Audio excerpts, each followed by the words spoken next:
At the time when the sect was on the brink of extinction, a woman went through great hardships to find the founding patriarch who had been in seclusion for 100,000 years. When the patriarch heard that the sect he had established with his own hands was almost destroyed by a third-rate small sect, he was so angry that he threw a little lamb to the woman and ordered it to help her wipe out all the enemies. Who would have thought that this ordinary little lamb was actually a king realm demon, which killed half of the enemy sect with just one sneeze? However, this kind of demon was just the weakest one among the thousands of demons under the patriarch's command. It turned out that the patriarch had come to this fantasy continent with a system, and with the system's guidance, he quickly established his own sect dynasty and built up his influence throughout the entire Hongmeng continent. With the system's help, his cultivation level kept improving, and soon he became the strongest person on the Hongmeng continent. In order to continue to improve his strength, the patriarch decided to go to a higher level continent to establish a sect. But before he left, the system panel suddenly crashed, and the patriarch was trapped in Hongmeng and never had a chance to break through his cultivation level again. The patriarch believed that not being able to break through meant that there were people stronger than him in the world, and his position was not stable. If his position was not stable, he could not lie down and be a lazy person. Since then, he worried every day that there would be stronger people from other continents coming to kill him. Although the system reminded him countless times that he was invincible, he still decided to hide in the most dangerous and remote place in the 9 Deaths and 1 Life realm. This went on for 100,000 years. Now, with the survival of the sect at stake, Luo Qingchen was elected as the new sect master. Before the old sect master died, he told little Luo that the patriarch had left a token for the sect before he went into seclusion. He said that if the sect was in a life-threatening crisis, he could take this token to find the patriarch and that she must find him before the sect's protection array was broken. Luo Qingchen didn't dare to neglect and immediately went to the 9 Deaths and 1 Life realm.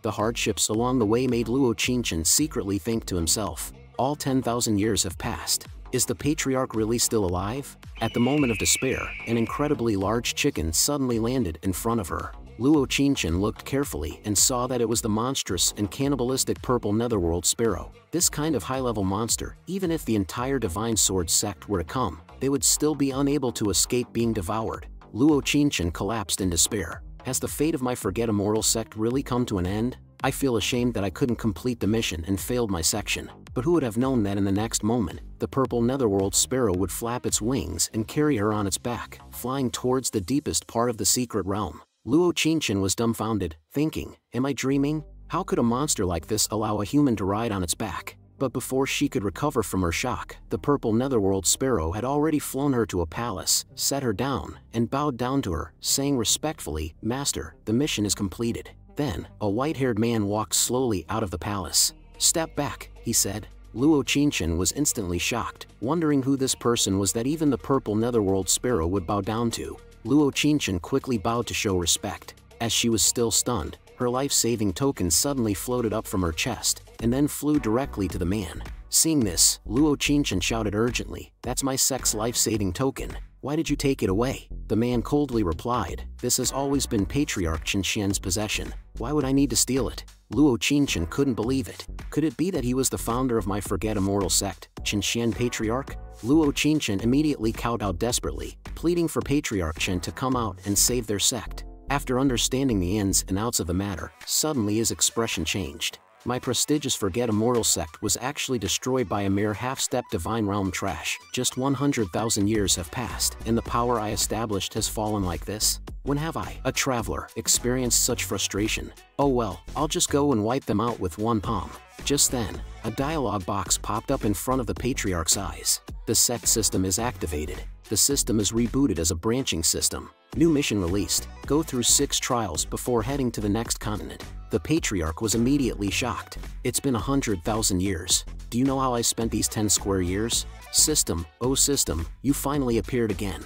The first trial, rescue the sect, but the requirement is that I cannot directly take action. The Patriarch tearfully accepted the task. Finally, I can continue to create a new continent. Then he grabbed the hands of the junior disciple little Luo with a sly smile. Although I, the Patriarch, am very strong, I must rely on you to make our sect strong. The matter of the sect can only be handled by yourselves. The Patriarch thought that the system required him not to take action, but in order to complete the task, he must also lend a hand. The Divine Sword sect has the Heavenly Sword battle garb, right? Follow me and pick out some clothes. Just then, with a snap of his fingers, they instantly arrived in a different space. the Patriarch softly exclaimed as 4 sets of battle garbs appeared before his eyes. Luo Qingchen was instantly stunned. The so-called clothes of the Patriarch were actually battle garbs of the 4 elements: wind, fire, water, and earth. Pick any one of them, and they could all easily defeat the Divine Sword sect's Heavenly Sword battle garb. Luo Qingchen pointed at the fire element battle garb. I want this one. Who knew that Patriarch would kick the 4 sets of battle garb into pieces with 1 foot? Too ugly.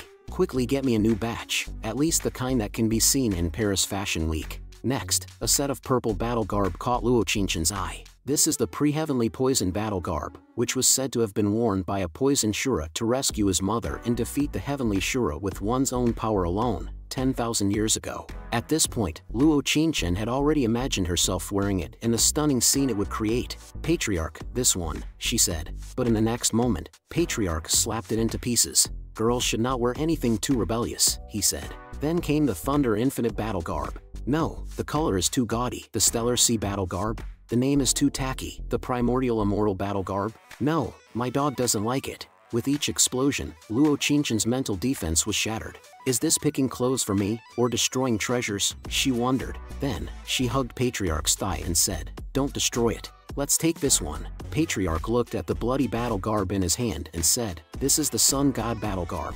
If you can fuse perfectly with it, you can't die as long as there is fire. It's just that you are also a fire attribute. It can be considered destiny that you have chosen this one. With Patriarch's help, Luo Qingchen quickly fused with the battle garb. With this battle garb, it should be no problem to deal with the Divine Sword sect. Luo Qingchen then prepared to return to save the sect. At this moment, the Patriarch stopped her and said there was something important for her to do. Upon hearing this, Luo Qingchen's face was full of eagerness. The Patriarch's face was serious as he asked her, can you cook? Upon hearing this, Luo Qingchen was momentarily stunned. Not only that, but the Patriarch also asked her to wear a maid outfit and cook a table of dishes. Luo Qingchen's face was full of shyness, but at this time, the sect was in trouble, and she didn't have time to eat with the Patriarch, who knew the Patriarch didn't care and directly stuffed a large piece of meat into her mouth. As the meat reached her mouth, Luo Qingchen realized it was not ordinary meat, but rather sacred Kirin meat. Just a sip of it could make her spiritual power spread throughout her body.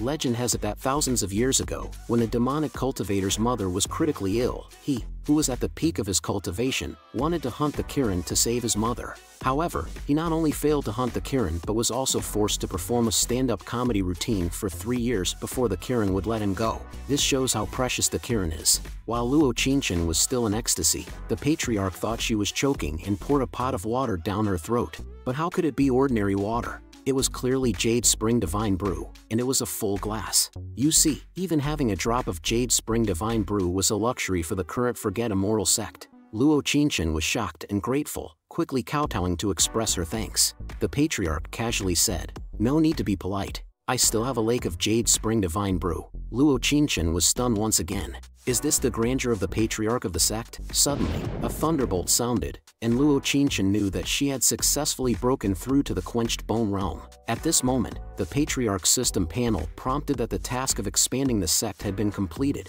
and there was a reward of 10,000 years of power for the host. With a loud thunderbolt, Patriarch Qinshian successfully broke through to the second rank of the Emperor realm. It's been 100,000 years, and he finally made another breakthrough. From now on, he would secretly help his juniors while striving to upgrade himself. Immediately, Luo Qingchen prepared to thank him and returned to rescue the sect. At this moment, the Patriarch pointed to the huge blood sun in the sky and laughed. Look at this sun.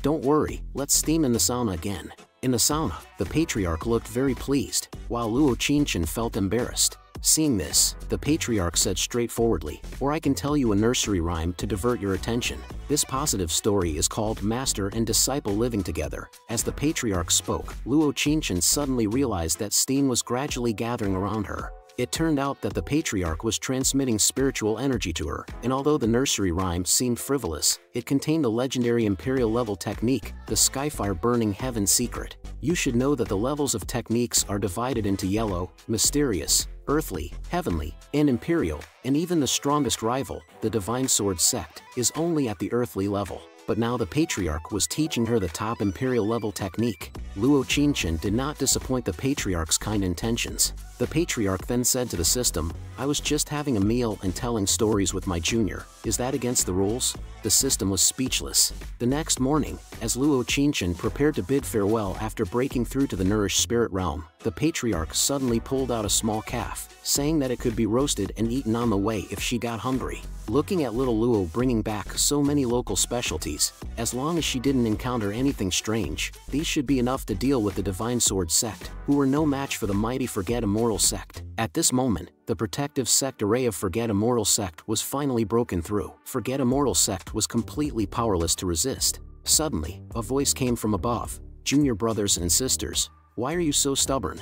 A good bird chooses a good tree to perch on. Why don't you join the great Divine Sword sect like me?" Upon hearing this, all members of Forget Immortal sect were extremely indignant. They called Yi Chen a traitor to the sect, a scum who betrayed them, and the senior brother of the sect who actually defected to the enemy. However, Yi Chen remained calm and said, "Go ahead and kill them all." Suddenly, there was a loud noise. "Rebel, do you really think that Forget Immortal sect has no one left?" The disciples were anxious. Older Lu's injuries had not yet healed, but he could not think too much at this moment. Faced with this rebel whom he had trained himself, Older Lu said that if he wanted to harm his sect, he would have to step over his own corpse. Then, he burned his remaining life force and struck with a final blow, vowing to personally eradicate this rebel. However, just as he was about to hit Yi Chen, the Divine Sword sect's top disciple, Sword Maniac, suddenly appeared and blocked the blow. He was strong enough to compete with the elders and was the most powerful force of the Divine Sword sect. Older Lu knew that the sect was in dire straits today. Faced with Sword Maniac's attack, Older Lu, who was already seriously injured, had no chance of defending himself and was quickly kicked to the ground. Older Lu was in great sorrow. Sect Master Luo had gone to the realm of life and death, and now she was the last force of the sect. If he couldn't hold on until Sect Master Luo returned, Forget Immortal sect would probably fall. At this moment, Yi Chen was preparing to use the corpse of his master as a merit for defecting to the Divine Sword sect. Just as Yi Chen's sword was about to pierce Older Lu, a dazzling sword light suddenly flashed in the distance. Immediately after, there was a loud bang, and Yi Chen was instantly knocked back onto a huge pillar, seemingly lifeless after the fall. Older Lu was stunned. Did that one strike really kill him? A voice came from afar. The Divine Sword sect, which was just a small affiliate of my Forget Immortal sect 100,000 years ago, now dares to bully your master. As a pair of beautiful legs slowly touched the ground, the newcomer was none other than Luo Qingchen, who had arrived just in time, and beside her was an angry little calf. Older Lu was shocked. As the patriarch returned from the 9 deaths and 1 life realm, "Did you bring the patriarch back?" he asked. Luo Qingchen smiled and said, "I found the patriarch, but he refuses to come out of seclusion and said we should fend for ourselves." At this point, the sword fanatic stepped forward and said, "To be able to come back alive from the 9 deaths and 1 life realm, you must have some skills. I once went there when I was young and fearless, and almost lost my life. But I also gained a set of sword techniques under fortuitous circumstances, and that set of sword techniques has yet to be surpassed by anyone. Now that you can come back from there, you should be able to withstand my strongest sword, right?" Older Lu quickly urged the master to escape, as the opponent was the strongest newcomer of the Divine Sword sect in the Nourished Spirit realm at the 8th rank, far beyond the reach of her concentrating realm. Even in my prime, I wouldn't have been able to handle it. But Luo Qingchen just smiled and turned around to face the opponent. "Leave it to me." Before he finished speaking, flames had already begun to gather in his hand. The sword fanatic, outraged by his ignorance and arrogance, instantly erupted in anger. "A mere flame dares to challenge my overwhelming sword intent?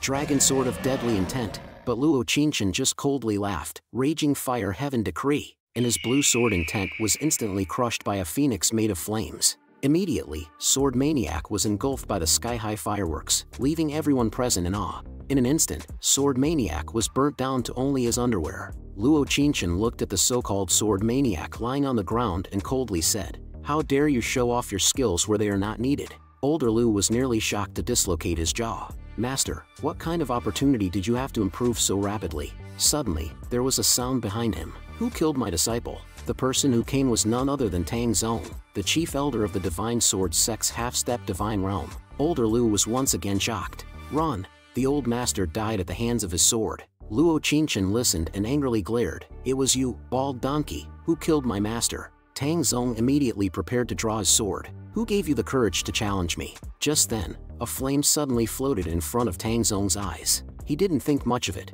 but in the next second, the spreading flame had already enveloped Tang Zong. Tang Zong was shocked.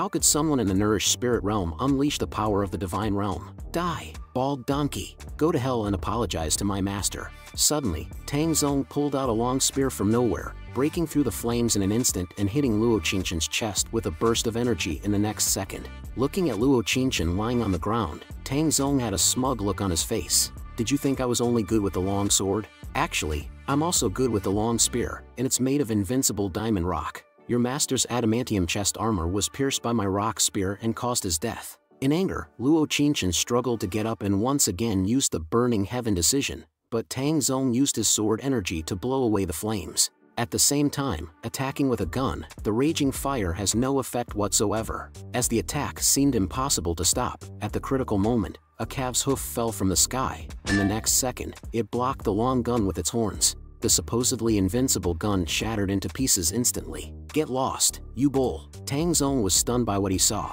and then he tactically retreated to create distance. The young bull was itching for a fight. Originally, it had wanted to live among humans as an ordinary calf, but instead it received only rejection. Enough of the act. I am a King Realm demon, and I am showing my cards now. In an instant, the young bull turned into a towering beast. Tang Zong fell to his knees. Daddy demon, please don't eat me. If you want to eat someone, eat my disciple. Just as he was begging for mercy, Tang Zong secretly burned his life force from behind and poured his spiritual power into a dagger. Seizing the opportunity while the big bull was distracted, he unleashed a King Realm strike in an instant. Tang Zong felt satisfied with his cunning plan, having traded his life force for this full-strength blow. The tiny blade would become an unbreakable point of power against such a massive body. Even the Black Thunder Bull Python of King Realm would not be able to withstand this move. However, he had never expected that a mere sneeze from the young bull would electrocute Tang Zong to a crisp. At the moment, the young bull did not seem to realize it had killed someone, but the onlookers were all stunned. This was a Divine Realm expert who almost wiped out their sect, yet the young bull killed him so easily. As the Black Thunder Bull Python turned its attention back to them, it was dumbfounded to find everything around it charred. All the snacks that were within reach were ruined. The Patriarch from the 9 Deaths and 1 Life realm realized that it was wise to send the little black bull away. Although it was just a small demon in the King Realm, its defense was invincible. Unless they were of a higher level or had a racial advantage, they would not be able to break its defense. How could the Divine Sword sect ever have anyone who could defeat the young bull? I should just relax and read my novel. At this moment, Luo Qingshan fell to the ground with a thump. The Patriarch has been really good to me. I originally thought he was just an ordinary pet, but I didn't expect him to be such a capable warrior. Seeing this, the remaining disciples of the Divine Sword sect scattered in all directions. In the midst of celebration for the Forget Immortal sect's survival, Older Lu collapsed on the ground, exhausted and depleted of nearly 90% of his life force, and it seemed he wouldn't live for another half an hour. At that moment, Little Black reminded her, "Don't you have the Jade Spring Divine Brew with you? Just give him a sip." Older Lu took the Jade Spring Divine Brew seriously, knowing how precious it was and didn't want to waste it on a dying old man, saving it for the younger generation instead. But the next moment, Luo Qingshan pulled out a large jug of it, and Older Lu, at the brink of death, was shocked. He couldn't believe what he was seeing, and thought he was either dreaming or already dead. Ignoring his own image, Older Lu licked the ground to savor the spilled Jade Spring Divine Brew. Seeing this, Luo Qingshan felt a bit embarrassed, telling him it wasn't necessary, since the Patriarch had a whole lake of it. Little Black sneered, saying that he had never seen such an ignorant bumpkin. Older Lu couldn't believe his eyes, thinking he was either dreaming or had died already. Seeing this, Luo Qingshan summoned his Tairi Yam God battle garb, and said that little bull was just one of the most ordinary of the Patriarch's thousands of demon beasts. Can you believe it now? Older Lu's worldview, built up over tens of thousands of years, instantly collapsed, and he began to swallow the Jade Spring Divine Brew in big gulps. With the Patriarch's inheritance, the Forget Immortal sect would finally rise again, and this time they vowed to eradicate the Divine Sword sect once and for all. At this moment, the Divine Sword sect finally remembered the fear of being dominated by the Forget Immortal sect 10,000 years ago. The Black Thunder Bull Python and the Tairi Yangshan body are now in a frenzy of killing. However, a man in the Divine Sword sect's hall is completely calm. This man is the sect master Jian Wuming. It turns out that he has long been deprived of his body by a mysterious force, and this force also sent someone to steal the soul-devouring bead. This attack on the Forget Immortal sect was also provoked by him. At this moment, Jian Wuming has completely become a puppet. The disciples of the Divine Sword sect were overjoyed to see the sect master come out again, but they quickly realized that even the sect master was not strong enough to deal with the Black Thunder Bull Python, let alone he had just recovered from a serious illness a month ago. They immediately asked the sect master to lead everyone to escape, because after all, as long as there are survivors, the Green Hills are not afraid of firewood. They could come back to attack the Forget Immortal sect after rebuilding their sect.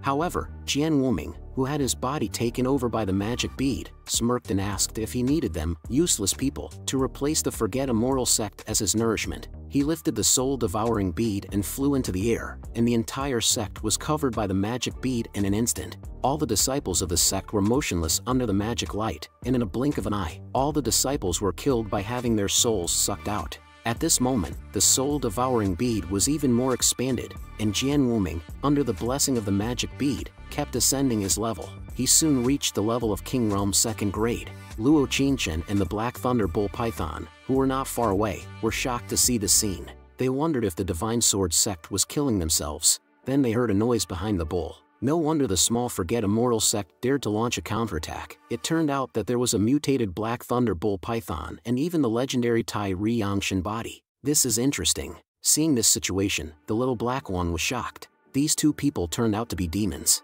It is difficult to kill demons who are good at using black energy, and they improve their cultivation by feeding on humans and beasts. But weren't the demons destroyed by humans hundreds of thousands of years ago? Why does the rekindling happen now in this small sword sect? Luo Qingchen immediately sent a message to Little Black. I'll hold back one demon, you quickly kill the other. Luo Qingchen knew he wasn't their match. That was a King Realm succubus. But she decided to fight to the death anyway. As soon as she moved forward, she used all her strength to perform her most powerful move, Burning Sky Flame Slash. With a single slash, the succubus lost all resistance. And at that moment, the Black Thunder Python pretended to be hit by the enemy. In its moment of complacency, it instantly wrapped its tail around the opponent. Then, in the sky, it gathered a huge thunderbolt and struck him. The two thought their plan had worked, but the next second, the succubus appeared unharmed, flying out of the flames. It was already impressive that someone at the Nourished Spirit Realm could unleash such power, but unfortunately, the gap in realm couldn't be crossed easily. Meanwhile, the power demon cruelly tore the tail of the Black Thunder Python. Even such an invincible defense was instantly broken. Just as the two demons were about to deal the final blow, two energy blades suddenly knocked them away. The mysterious pair then killed the two demons. Luo Qingchen rushed forward to express his gratitude and offered them the Jade Spring Divine Brew as a token of thanks. But the mysterious siblings didn't even glance at it, saying they weren't interested in such a vulgar thing. They had come from afar to retrieve the national treasure, the soul-eating orb. And the matter of the demons wasn't something that small sects like theirs should get involved in. Next time, they should remember to run as far as they can. But at this moment, the Element Demon had successfully refined the soul-eating orb. After 100,000 years, the half-step Emperor Realm Element Demon finally reappeared in the world. In the face of the unshackled Element Demon, the demon hunters were not afraid. What could a half-step Emperor do? Anyone who dared to steal their national treasure, the soul-eating orb, would have to die. The Black Thunder Python also realized what was going on. These were demon hunters, not only with demon blood, but also able to use the power of the demons, born with the ability to confront the demon clan beyond one's level. The battle to exterminate the demon clan 100,000 years ago, their ancestors had made great contributions. But before they could finish speaking, the two demon slayers were instantly knocked to the ground. They were unable to break through the barrier of the element demon. It turned out that after refining the soul-devouring bead, it became a protective treasure with the laws of heaven and earth. It could not only be used for imprisonment but also for defense. With this, he was no longer afraid of any attacks. Hearing this, the demon slayers were frightened. It was actually the laws of heaven and earth. This was something they couldn't deal with at their level. They immediately prepared to flee.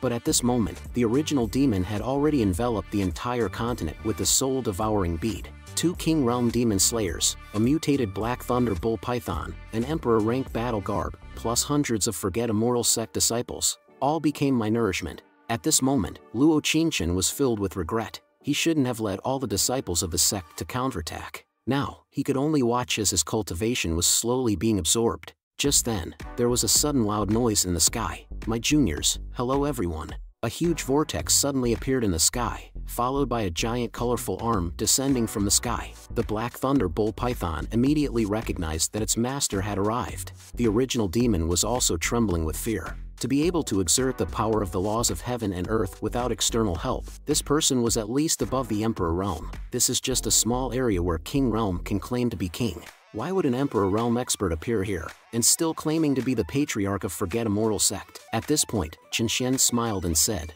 "The Patriarch is just here to say hello, not to save you." Oh, Qinshian also asked the system about something. "I just shook hands with my junior, don't consider it as making a move." System is speechless. As soon as this was said, Yuan Mo breathed a sigh of relief. He thought that this level of powerful beings had already looked down upon life and death, and perhaps had no interest in the laws of life and death. Immediately afterwards, Qinshian politely said, "The way we greet each other in our place is to shake hands." While Element Demon was still dazed, a huge palm attacked from the sky. "Wait, why did they shake hands with their junior and come towards me?" Element Demon finally realized that he was the target. Element Demon was unwilling to be destroyed just like this. He had taken over the body of the Divine Sword Sect's sect master after enduring for 1,000 years, and it took him 10,000 years to refine the soul-devouring pearl. Why did he encounter such a powerful being as soon as he appeared in the world after being sneaky for so long? Was heaven determined to destroy his demonic race? If it was war, then so be it. The bloodline of the demon race was fully activated, the bloodline of the soul-devouring pearl was fully activated, and the heavenly sword battle garb was fully activated. After all, he was only half a step away from the Emperor realm. As the strongest complete form of the demon race, Element Demon's firepower was now fully open. He was bursting with confidence. "Come and fight. Even the Jade Emperor can't kill me now. At this moment, I am already the pinnacle of this continent." But before Element Demon could finish gloating, Qinshian blasted him away with a palm, sending him flying tens of thousands of meters. The entire continent was almost split in half. Qinshian sneered and said, "I, Qian Heaven Emperor, have been living in seclusion in this world for 10,000 years, and it seems that everyone has forgotten about me now. If you look at the history of the Hongmeng continent 10,000 years ago, you will find that every page is written with the words Qian Heaven Emperor is invincible, and Qian Heaven Emperor's greatest characteristic is protecting his own." As siblings who are demon hunters, they were instantly stunned. Who exactly is this? Even their Haoyue kingdom would be like ants in front of such a top-level powerhouse. The Patriarch decided to continue being a salted fish. "Next, you all should study hard and make progress every day." At this moment, the younger generation bid farewell to the Patriarch in a proud manner. Xiao's siblings had an awkward look on their faces. "Just a moment ago, it seemed like we were talking about them. Little sect, don't meddle in other people's business. Who would have thought that their Patriarch was such a big shot? How about we give a gift to curry favor?" Then, they stopped Luo Qinshan. "This is the starfall map of our Haoyue kingdom. Please accept it as a token of gratitude for saving the Patriarch." The sudden gift shocked Luo Qinshan. "This is a treasure map that records the location of a powerful fallen treasure. I cannot accept such a valuable gift." However, the Xiao siblings thought she was looking down on them and immediately kneeled, ready to fight her to the end. Luo Qinshan reluctantly accepted the gift after their persistent insistence. Suddenly, Luo Qinshan felt a sense of mission. Now that the archenemy Divine Sword Sect has turned into ruins and Forget Immortal Sect has found its faith, it is time to rebuild the Forget Immortal Sect. The crisis of the Forget Immortal Sect has been resolved, and the Patriarch has helped the younger generation resolve the sect's crisis.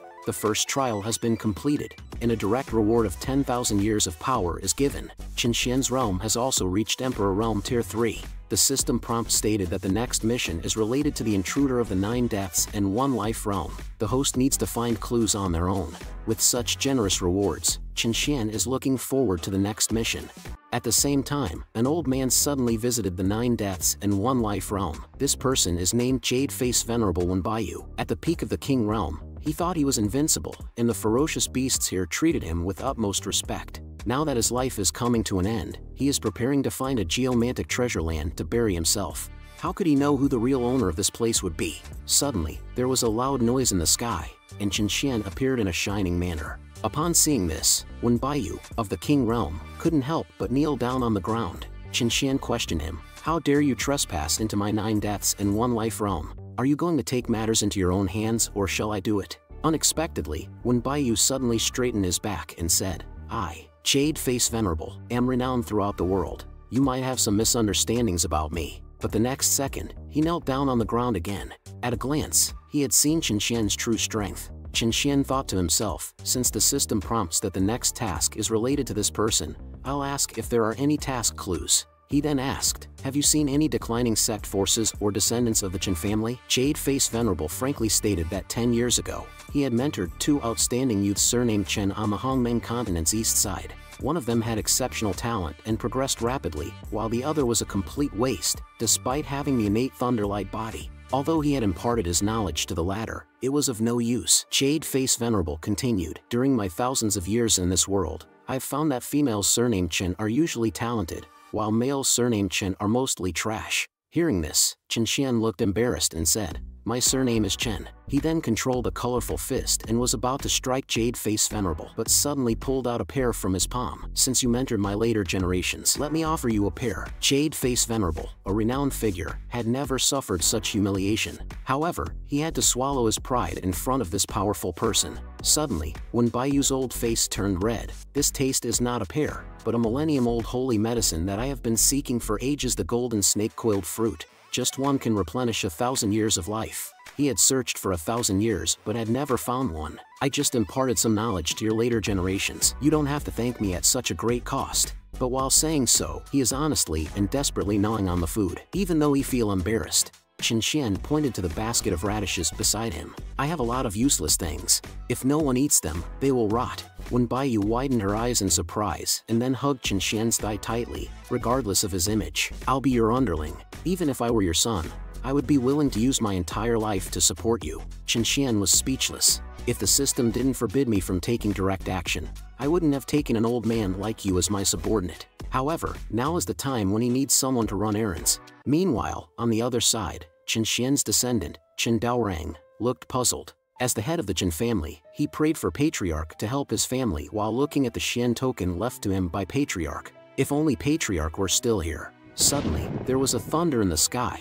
and the token instantly emitted a dazzling white light. Chen Xian Patriarch is going to take action again. 100,000 years have passed. In the easternmost part of the Hongmeng continent, the Chen family, which had fallen on hard times, was no longer prosperous. Chen Daorang, the head of the family, was also constantly ostracized by the academy. Others could obtain high-quality resources, but he could only eat the worst food every day. Unfortunately, the academy distributed resources based on merit. Although Chen Daorang had the envy of many people with his innate thunder body, his meridians were narrow, and he could not absorb the spiritual energy. As a result, he became a waste in everyone's eyes, and his cultivation ranked at the bottom of the academy. That day, Chen Daorang only received a few pieces of the worst fruit. The sister who ranked first in the academy's ranking took out her own Nimbus chicken leg to give to Chen Daorang, but he was mocked by everyone for taking advantage of his sister. Yi Yuma, the second-ranked student in the White Deer Academy, even ridiculed him. "You waste. Return the spiritual food to Kair. Look at you, you are so cowardly. Even your siblings have received guidance from Senior One. Your younger sister ranked first in the academy, while elder brother ranked last. It's better to submit to the academy like my family, so that you can get good practice resources, instead of being cheated like your sister who only gets a small chicken leg despite being ranked first." Sister Kair couldn't bear it anymore and was about to draw her sword. "Yi Yuma, shut up. My brother was doing it for their family." At this moment, Chen Daorang stepped in and stopped his younger sister, saying, "Don't resort to violence. We are a large family and we should use a gentleman's way to resolve disputes." This caused everyone to burst into laughter. "You must still be dreaming. Do you think your Chen family existed 100,000 years ago? You can insult me, but don't blame me for being impolite if you insult my family." Yi Yuma laughed and looked up. "Chen family pig, what do you want to do to be impolite?" And Chen Daorang stopped him by stuffing a pear into his mouth. The smell suddenly became unbearable, as the stench filled the air. Although this thing has some spiritual power, its smell really is like feces. While Yi Yuma was vomiting, Chen Daorang quickly took his resources and ran away, leaving the courtyard to count his loot and plan to give them to his sister. She will definitely be able to make significant progress in her cultivation again. Looking at the statue in front of him, Chen Daorang thought of the founder of the academy, one who had created the academy with the aim of providing a fair opportunity for everyone to practice and benefit the people. However, after only 10 years, the academy was monopolized by the new principal. To obtain practice resources, one must sign an agreement with the academy and become a member, which Chen Daorang refused to do as it would mean the end of his family. This had led to his family being targeted and being called useless. Unfortunately, it was a waste of his sister's talent. He looked at the Xian character command passed down from the Patriarch in his hand. If the Patriarch were still here, they could have dominated the academy and led the Chen family to the world. At this moment, the impoverished Chen family suddenly received an unexpected visitor who turned out to be the current dean of White Deer Academy, Bai Dongrang. This is an agreement signed voluntarily by your sister, Chen Kaier. 10 days later, if she wins the enrollment competition, she will be a member of the academy from then on. After that, your Chen family won't have to submit to the academy but can still enjoy its abundant resources. Sacrificing one woman for the hope of the whole clan, isn't that a good deal? However, the dean had his own schemes. He wanted to use Chen Kaier's identity as a descendant of Wen and expand his influence through her, then profit from it. Chen Daorang walked up to his sister with a gloomy face, feeling ridiculous at how he had wasted her talent all these years to preserve the so-called dignity of their family. It's my fault for not bowing my head for the sake of our family's so-called dignity and wasting your great talent. I'm sorry, little sister, he said. He then went to the sculpture of Wen Baiyu and placed offerings in front of it, devoutly saying to the command token left by the patriarch, "You said that the family can ask for your help in times of crisis. Now that our family is in decline, and we're about to lose even my sister, can you lend us a hand?" Suddenly, the patriarch's command token glowed blue, followed by a thunderbolt that directly hit Chen Daorang. "You irresponsible patriarch, you said to come to you in times of crisis, but now you're using thunder to strike me. Watch me eat up your offerings and use my urine to wake you up." Meanwhile, Wen Baiyu received instructions from Chen Xian and happened to teleport there. "It's raining," he muttered, though he was actually furious. But after all, he was a descendant of Chen Xian. Wen was too scared to do anything. Then, he flung Chen Daorang away with one hand. Immediately, they flew for a day and a night to reach the hall of Chen Xian. "Your patriarch is inside. Come with me," he said. Chen Daorang was shocked and delighted. "My patriarch made it after all, and he's even working under one." Excitedly, he walked into the depths of the palace. But the next second, he was stunned by what he saw. Wasn't that beggar sleeping in the garbage heap the Chen family's patriarch? Was he really reduced to guarding the door for one? He looked so lowly and disappointing. Suddenly, a strange noise came from behind the patriarch's heap of garbage, and a large bird appeared. Chen Daorang was instantly scared out of his wits. "Oh no, how could my patriarch be sleeping next to this demon beast?" He recognized it as the powerful purple Dark Ming Sparrow. He quickly begged Wen to save his patriarch, but the next second, Wen fell to his knees. What's going on? Was Wen also scared by the bird? Then, the purple Dark Ming Sparrow spoke up. "Little one brought your junior here. Get up, master." This scene made Chen Daorang question his entire life. Why were both Wen and the bird calling his patriarch master? Seeing their respectful behavior, Chen Daorang finally believed that his patriarch was indeed their master. How could this be possible? Was he dreaming? At that moment, Luo Qingchen flew over holding a calf. She immediately washed the patriarch's face with a slime, thanking him for giving the Battle Garb Emperor's scripture and the help of Black. Now the sect is on the rise again. The patriarch ordered little Luo to cook. This scene stunned Chen Daorang even more. His patriarch was actually giving her such valuable things. It seemed the patriarch's generosity knew no bounds. As a direct relative, he couldn't help but think that it was a heaven-sent opportunity. With this in mind, Chen Daorang quickly gave a respectful bow to the patriarch. He thought that as long as the patriarch sent him some imperial-level demonic beasts or something, the problem would be solved. But his thoughts were instantly seen through by Chen Xian. He had managed the family so poorly, yet still wanted rewards. He should be punished first. Chen Xian waved his hand lightly, and with that one strike, Chen Daorang's cultivation and battle garb were instantly destroyed. He was already a useless person, and now he had truly become a waste. Chen Daorang held his chest in pain and did not understand why the patriarch would do this. The patriarch bluntly said, "I only destroyed your battle garb and cultivation, but my battle garb and cultivation were already at the waste level. If they are destroyed, what's the difference between me and a pile of mud?" The patriarch said the punishment was not over yet. "I have been reading books on alchemy recently. You will stay here and become my cauldron boy. You will need to burn the fire for me for about 10 days to half a month. Don't even think about leaving." Upon hearing this, Chen Daorang panicked. "My younger sister has a martial arts contest in 10 days. I must return immediately." But the patriarch suddenly became fierce. "You have no right to refuse. From now on, you must obey me. Either burn the furnace well, and I'll let you go back, or you'll have only one dead end." Helpless, Chen Daorang had to bite the bullet and kneel down to thank him. "He's my own patriarch. Why is he so cruel to his own family members? I didn't even gain any benefits. Now, I feel like I'm going to die." 3 days later, at the White Deer Academy's martial arts arena, Chen Kaier had successfully passed her first test, easily defeating a strong man who was only superficially skilled. Everyone was deeply impressed by her immense talent, considering she had no cultivation resources and was still far stronger than those who were born with a silver spoon in their mouths. However, at this moment, Chen Kaier was worried. Since I signed the agreement, my brother has disappeared. Is he still angry with me? New Dean Bai Dongrang watched Chen Kaier's perfect performance, planning his own scheme. After winning the competition, he would package her as Wen's senior disciple and expand their influence in Wen's name. Meanwhile, in the Patriarch's palace, Chen Daorang was busy tending to the alchemy furnace, having worked tirelessly for a day and a night. Just as he was about to rest, the Patriarch shouted at him, reminding him that he had been stripped of his battle garb, cultivation, rest, and food. Chen Daorang clenched his fists and dared not complain. The day of Chen Kaier's competition arrived, and she had already defeated the affiliated forces of 9 academies. One more victory and she would become the strongest of her generation, thanks to Wen's guidance. The final challenger was Yi Yuma, who was ranked second at the Bailu Academy. Yi Yuma expressed surprise that Chen Kaier was willing to submit to the academy, but she insisted on helping her brother become a genius. Yi Yuma mocked her, saying that even if her brother had more resources, he would still be a waste. Feeding pigs with the resources you have will yield better returns than giving them to your brother. Chen Kaier then used the White Deer Sword art, surprising everyone with her skill in Wen's self-created technique. Yi Yuma was doomed to lose, and even the dean couldn't help but sigh, wishing that Yi Yuma could just be content with being second best. Chen Kaier demanded that Yi Yuma apologize to Chen Kaier's brother, sparing his life. Just as everyone thought Yi Yuma would lose, something unexpected happened. Unexpectedly, Yi Yuma smirked at this. Then, with a speed invisible to the naked eye, he punched Kaier in the lower abdomen. This punch instantly destroyed Chen Kaier's spiritual veins. Suddenly, 2 identical Yi Yumas appeared on the field, leaving everyone stunned.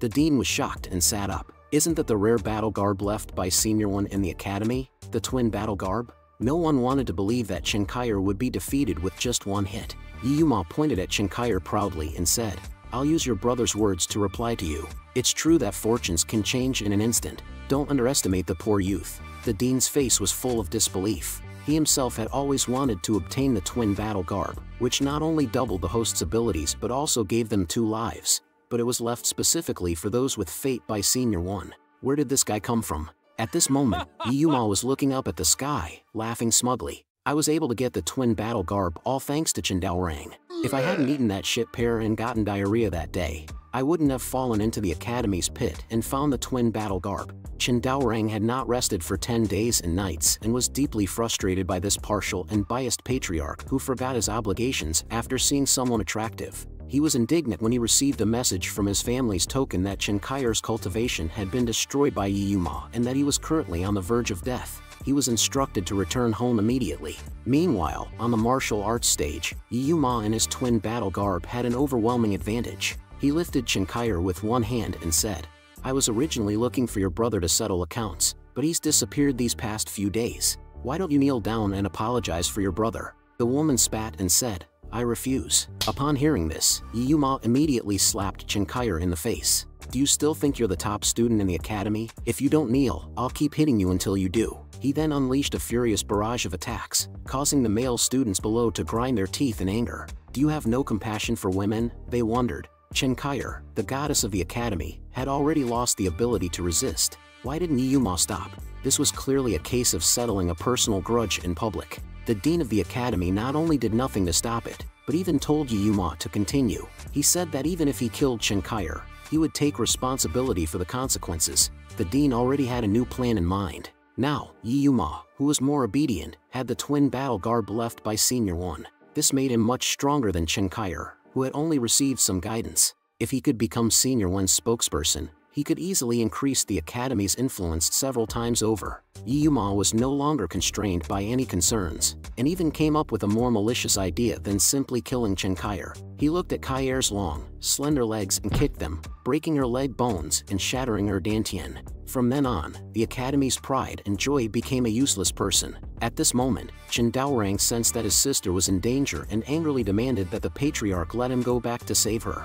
But the patriarch was enjoying the sunshine, the beach, and the bikini-clad girls and couldn't care less about his younger generation. Chen Daorang was furious. "Chen Xian, you're a real scumbag," he said. "If you're intentionally trying to make things difficult for me, just kill me. There's no need to be so cruel. I know I'm useless. The responsibility for our family's decline rests on me. But now my own sister is about to be beaten to death, and you're still favoring others. Rather than being humiliated by you and watching my sister die miserably, I'd rather fight you to the death. Even if I can't win, I'll die like a man." Just then, Chen Daorang suddenly felt a surge of energy coursing through his body. It seemed that his innate thunder and lightning body had been reactivated once again, daring to be so presumptuous towards Patriarch. "Don't you see what changes have happened to your body?" At this moment, he suddenly felt that the narrow spiritual veins had suddenly become extremely broad, and his concentrating realm cultivation that was abolished seemed to have leaped into divine realm. When Baiyu stepped forward and spoke frankly, "Do you think Patriarch wanted to kill you? Patriarch just sealed your battle garb. Abolishing your cultivation was actually sealing your original cultivation. The release of pressure was to seal your speed. Not letting you rest was to seal your physical body. The ultimate goal is to bestow upon you a completely new battle garb." The words have not yet fallen. Suddenly the pill furnace behind him opened on its own. Then a golden light burst out and instantly wrapped around him. This was the four-sealed battle garb, one of the top 10 ancient battle garbs that surpasses the battle garb. Chen Daorang suddenly felt a significant increase in his power. So, Patriarch was doing it for my own good. Then why did he treat me that way before? When continued to speak, the conditions for using the four-sealed battle garb are complicated. The host's four powers must be sealed, and the host's anger must be used as attraction. That's why Patriarch kept provoking you. Once you become extremely angry, the battle garb can be perfectly integrated. Before you arrived, Patriarch spent the whole night selecting battle garb for you. He even sacrificed a 1,000-year essence to unlock the four-sealed battle garb. It was precisely because of this that Patriarch looked so haggard when you arrived. Chen Daorang was flattered. "So, all that trash on the mountain was chosen for me. Then why didn't he just say it directly instead of making it seem like he wanted to kill me?" Luo Qinshan told him that it was Patriarch's quirk. He always beat around the bush when giving good things. He would never say it straightforwardly. He's such a tsundere. The three of them were chattering away, crazy gossiping. Chen Xian looked at them, feeling speechless. "If it weren't for the system's requirement that I can't directly give it to you, I wouldn't waste my expressions on you guys." The system was speechless. They promised to punish Chen Daorang, but in the end, they gave him a big gift. Patriarch just pretended to sleep and didn't see it. "Anyway, I didn't give it directly to him, so it doesn't count as a violation, right?" Chen Daorang behind me instantly fell to his knees on the ground. "Thank you, Patriarch, for giving me the battle garb. If I have offended you, please punish me." Chen Xian waved his hand and said, "Don't talk nonsense. I didn't give you anything, and the gift you received is for kneeling to your father.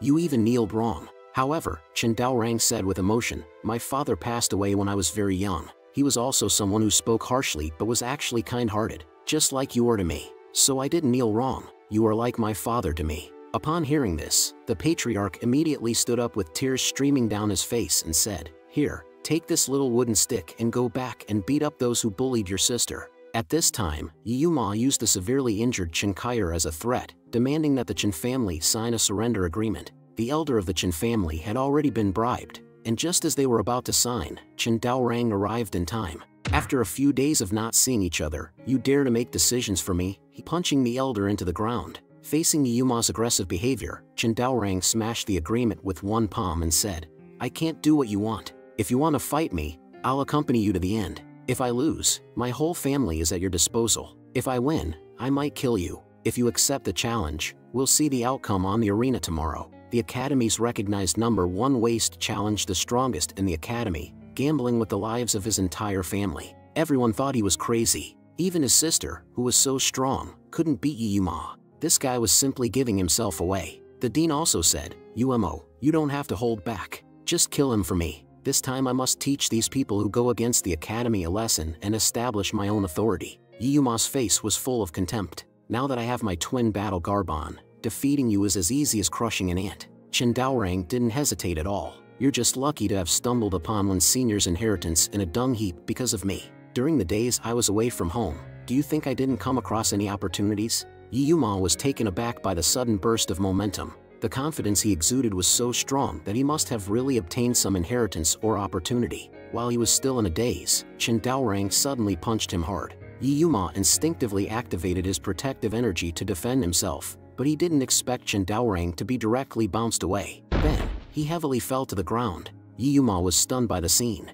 He was just so fierce a moment ago. What's going on? The dean burst into laughter at the sight. He thought Chen Daorang was so confident and powerful, but he ended up being defeated by Yu Ma with just one move, just like his little sister. The students were also speechless. Indeed, he was a rubbish in the nourished spirit realm, who who couldn't be saved. He even bounced himself off with protective energy when he ran into someone else's. Yuma stepped forward to mock him. What a pretentious trash. I thought you had some real skills, but I didn't even have to make a move before you were done. Chen Daorang explained that he was using his new battle garb in combat for the first time and had forgotten to release its seal. Moreover, the more he sealed himself, the stronger the battle garb became after being unsealed. Before Yuma could start ridiculing him, Chen Daorang suddenly attacked and knocked him down with a single palm strike. Everyone present was amazed. When did this guy become so strong? Chen Daorang also closed his eyes and showed off his arrogance. Yuma was just a mere opponent. I only needed to slightly exert myself to reach his limit.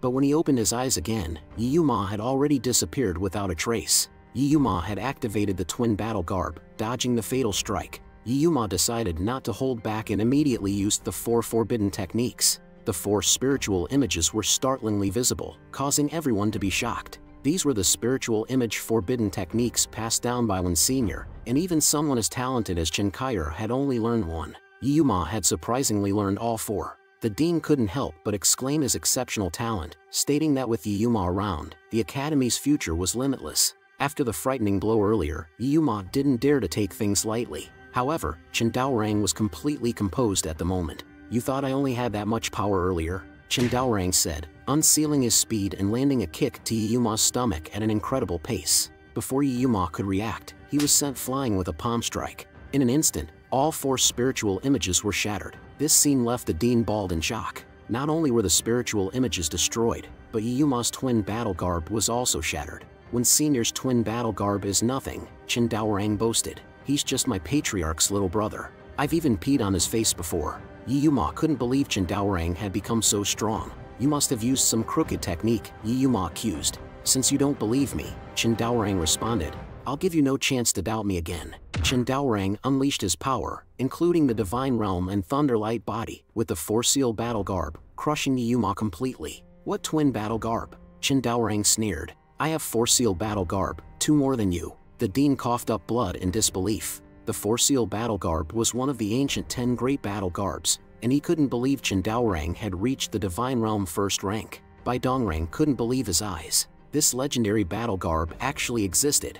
At this moment, Yuma has been driven insane. This must be a dream. How could a loser like you be my opponent? Driven by the desire to avenge his sister, Chen Daorang was determined to kill. He launched a full-force palm strike towards Yuma's face, leaving him with no chance of standing up again. The students on the platform looked on in shock and amazement. Chen Daorang had actually killed Yuma, but Chen Daorang was unfazed by this act. Don't make a fuss, he said. It was he who broke the rules and gravely injured my sister. He brought this upon himself. Bai Dongrang was furious to see his prized student killed in such a manner. He only crippled your sister's cultivation. You went too far by killing him. Today, you either pledge allegiance to our academy in Yuma's place, or you die.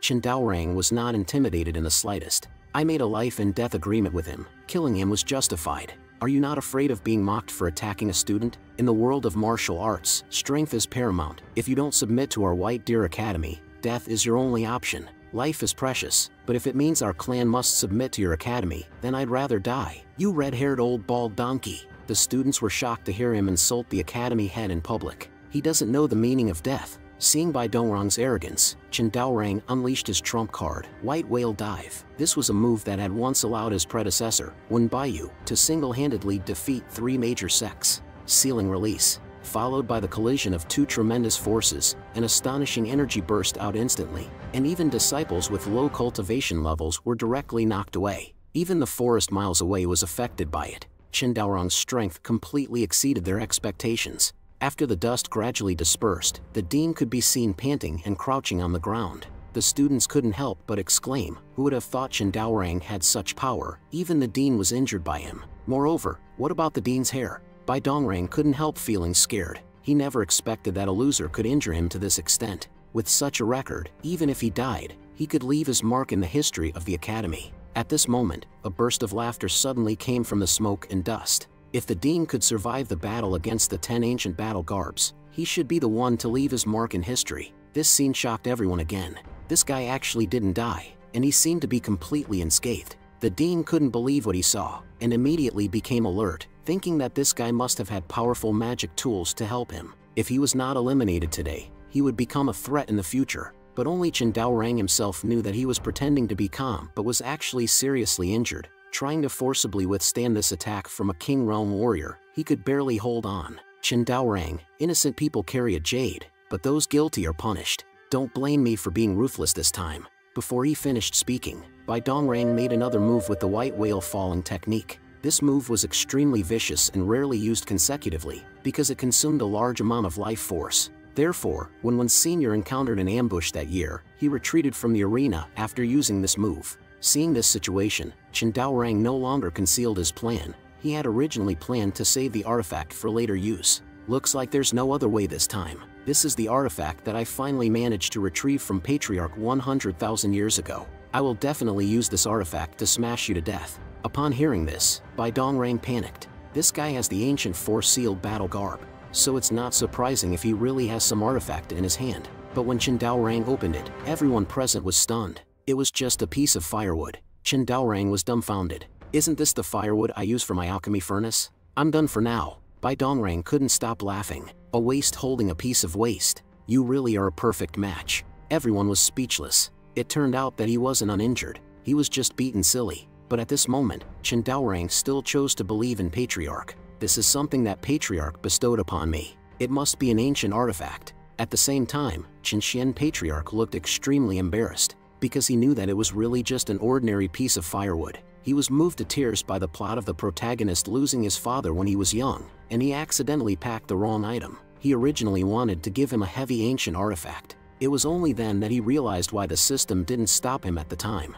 The system had long known that it was just a piece of waste wood. Now that the situation is urgent, he must break the rules to save this junior. Otherwise, Chen Daorang will undoubtedly die. But the system requires him not to act directly. Patriarch had a sudden inspiration. If I can't help the junior directly, then I'll help the stick. Then he applied spiritual power to the stick through the air. The broken stick instantly restored itself and, with the help of the spiritual power, suddenly spun rapidly. It pierced through Bai Dongrang's spirit body of the giant whale and quickly smashed into his arm. Bai Dongrang's armor shattered instantly, and his entire arm seemed to be twisted. The students were shocked. What kind of terrifying artifact is this stick? Just an ordinary strike shattered all the bones in his hand. Bai Dongrang was shocked, wondering if this terrifying power was the legendary stick intention. When everyone was puzzled about what stick intention was, the wooden stick had already swiftly returned to Chen Daorang's hand. I knew Patriarch wouldn't deceive me. This stick is indeed a divine weapon. At that moment, however, Bai Dongrang's eyes became strange, and his hair suddenly grew wild. Even if you have stick intention, so what? Just so happens that I've been meditating every day for years to regrow my hair, and inadvertently discovered whip intention for myself. Remember, the whip naturally restrains the stick. Since ancient times, those with strong stick intention have never been able to defeat whip intention. You might as well just accept your death. The students were stunned. Suddenly, the bald head of the dean began to grow hair wildly, and he loudly shouted, "Come on, loser. You should feel honored to have come this far with me." Chen Daorang tightly gripped the wooden stick and replied, "Even if the whip restrains the stick, so what? This was given to me by Patriarch. I unconditionally trust Patriarch." But the next moment, his stick was entangled by Bai Dongrang's wild red hair. In the face of Bai Dongrang's ultimate move, he had no more strength to defend himself. Suddenly, Patriarch transmitted a message to Chen Daorang, telling him to try unleashing his stick intention with the four-sealed battle garb. At that moment, the wooden stick in Chen Daorang's hand began to grow larger and larger until it was like a huge needle.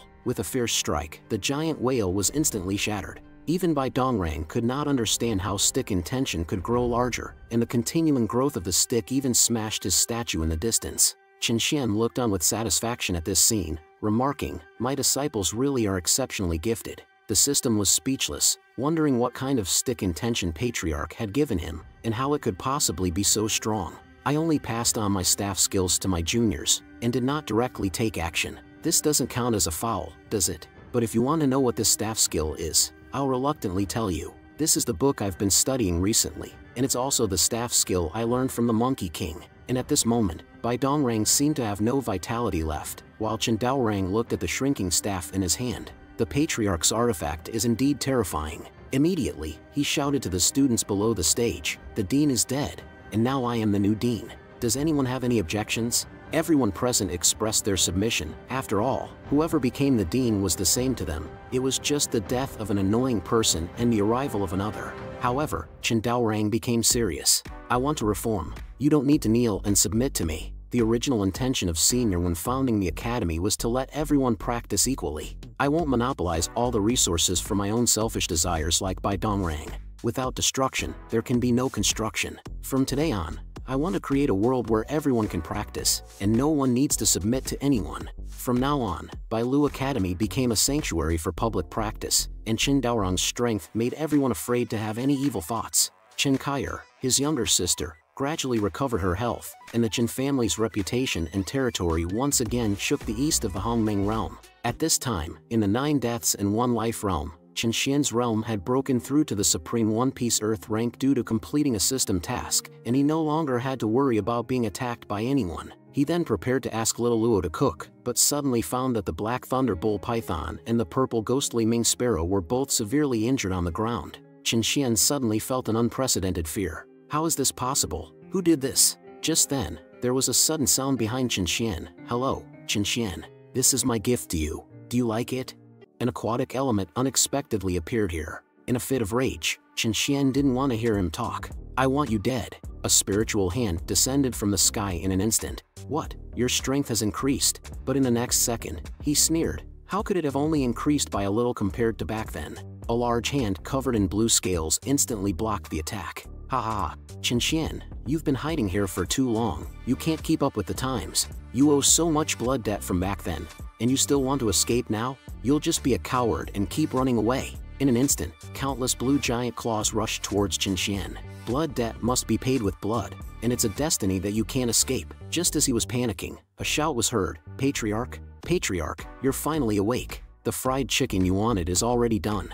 It turns out that it was all just a dream, but the enemy in the dream felt so real, as if a strong opponent was waiting for him. Chen Daorang, Little Luo, do you think nightmares can come true? Chen Xian asked. Upon hearing this, Luo Qingchen immediately raised his hand and said, Patriarch, I know nightmares. I often have hunger dreams at night because I don't eat to keep my figure, but the more I starve, the bigger they become. I even feel inferior because of it. This theory really stuns people. When the Chen family was down and out, I used to wake up scared by nightmares every day. It's well known that there are grievances in this world. If someone has too much grievance towards you, then you'll have nightmares. So, did you leave behind any enemies with deep grievances, Patriarch? Chen Xian carefully counted on his fingers and replied, I have enemies that I can count on both hands, but that's not a lot. However, the next second, he was so frightened that he foamed at the mouth. It turned out that Chen Xian was counting in tens of thousands. He had lived for 200,000 years and had caused a lot of trouble, accumulating a pile of enemies.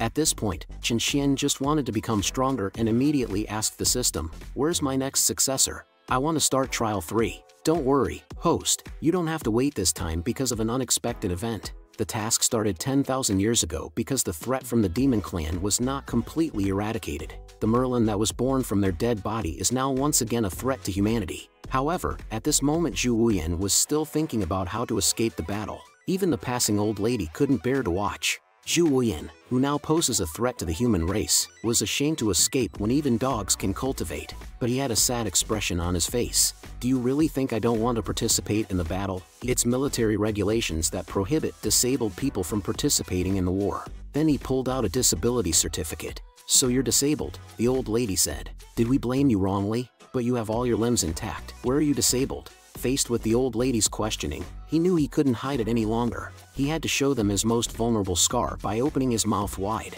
They looked at it for a long time but couldn't see any problem. Zhu Wuyan was now in tears. Can't you see it? He cried. I was born without tonsils. This is the most important organ for humans. Without tonsils, how can I fight? The old lady couldn't take it anymore. Fuck you, you're embarrassing. How can you apply for a disability certificate for such a trivial matter? I'll beat you up and make you disabled for real today. But a figure came and stopped them. Is Zhu Wuyan okay? Zhu Wuyan pretended not to know, but Malamo, who wanted to climb the ranks and become rich, did not intend to let him go. He wanted to kill Zhu Wuyan with one sword. At this critical moment, Zhu Wuyan's heart was pounding. The battle garb of the war god was guiding him to fight. However, he had been farming diligently for decades. How could he be a match for a Divine Realm powerhouse? Seeing the opponent's sword about to fall, he suddenly stood up. With one swing of his hoe, he unleashed an immense power and knocked down the opponent. It turned out that when he was sitting paralyzed on the ground, Zhu Wuyan saw that Mao Mo had actually stepped on the rice seedlings that he had worked so hard to plant. "You can kill me, but dare to destroy my planted rice seedlings. Be careful, I'll kill you." This provoked an endless fighting spirit in Zhu Wuyan. You see, the only thing Zhu Wuyan cared about was his own land. Mao Men hurriedly stepped forward to stop him. "Don't kill my brother. I will compensate you for the rice seedlings." Zhu Wuyan pointed at her nose and shouted sternly, "But you have to compensate me with a whole penny. And if you dare to speak of my power, I'll kill him too." Mao Men repeatedly promised, but her mind was full of Zhu Wuyan's moves just now. If she guessed correctly, was that really the war god Rock? In other words, he had been the war god all along? The two of them had to rush back to the battlefield as soon as possible. When they arrived, they were stunned by the scene before them. The ground was littered with the corpses of the human race, and Merlin was in charge. The surviving fighting force had only one person left, General Wu Ho, and all the others were wounded. Moreover, there had been no news from the people sent out to find the war god. Now, he could only stand up again, forcibly overexerting his body. "Ancestor war god, come down and help me." At this point, if the human race wanted to survive, they had to risk their lives. However, he was lower in rank than Merlin, and he was injured, so he was quickly defeated. Mao Men anxiously watched this scene. General Wu Ho. She couldn't care too much and wanted to tell the general about her discovery, but she was stopped by a figure in front of her. "Stop. Are you trying to get Zhu Wuyan to kill me?" Mao Men was completely enraged by her brother's selfishness at this critical juncture and slapped him. "Get out of my way. Only cares about oneself, a coward who bullies the weak and fears the strong." Then he went straight to the marshal. "Wu Ho, we found the war god, but I need time to invite him over. This news is like a shot of adrenaline, giving the desperate human army great hope. Then you go quickly. I will hold on until you come back." At this time, Zhu Wuyan was tying a rope on a tree because he was afraid of being sent to death on the battlefield if his strength was exposed. He was about to hang herself. Rather than being killed by Merlin, he would rather end her own life. Suddenly a voice came. "Zhu Wuyan, what are you doing?" He was already very nervous, but he was so scared that he kicked the stool away and swung on the tree. Mao Men thought he was swinging on a swing and wanted to explain, but he couldn't catch his breath and couldn't say anything. Mao Men said to him, "You don't have to say anything. I have already told Wu Ho about your identity. Now the human race needs you. Please come and fight with me." Zhu Wuyan remained silent all the time. She thought that Zhu Wuyan was still angry about her brother's matter, so she had to say, "As long as you are willing to help the human race, I am willing to die for my brother." But Zhu Wuyan still didn't say a word. She seemed to remember something at this moment. "Then you said that as long as I married you, you would go to the battlefield." "Okay, I will marry you." Suddenly, with a bang, Mao Men was attracted by this movement and saw Zhu Wuyan slowly rising and floating in the air.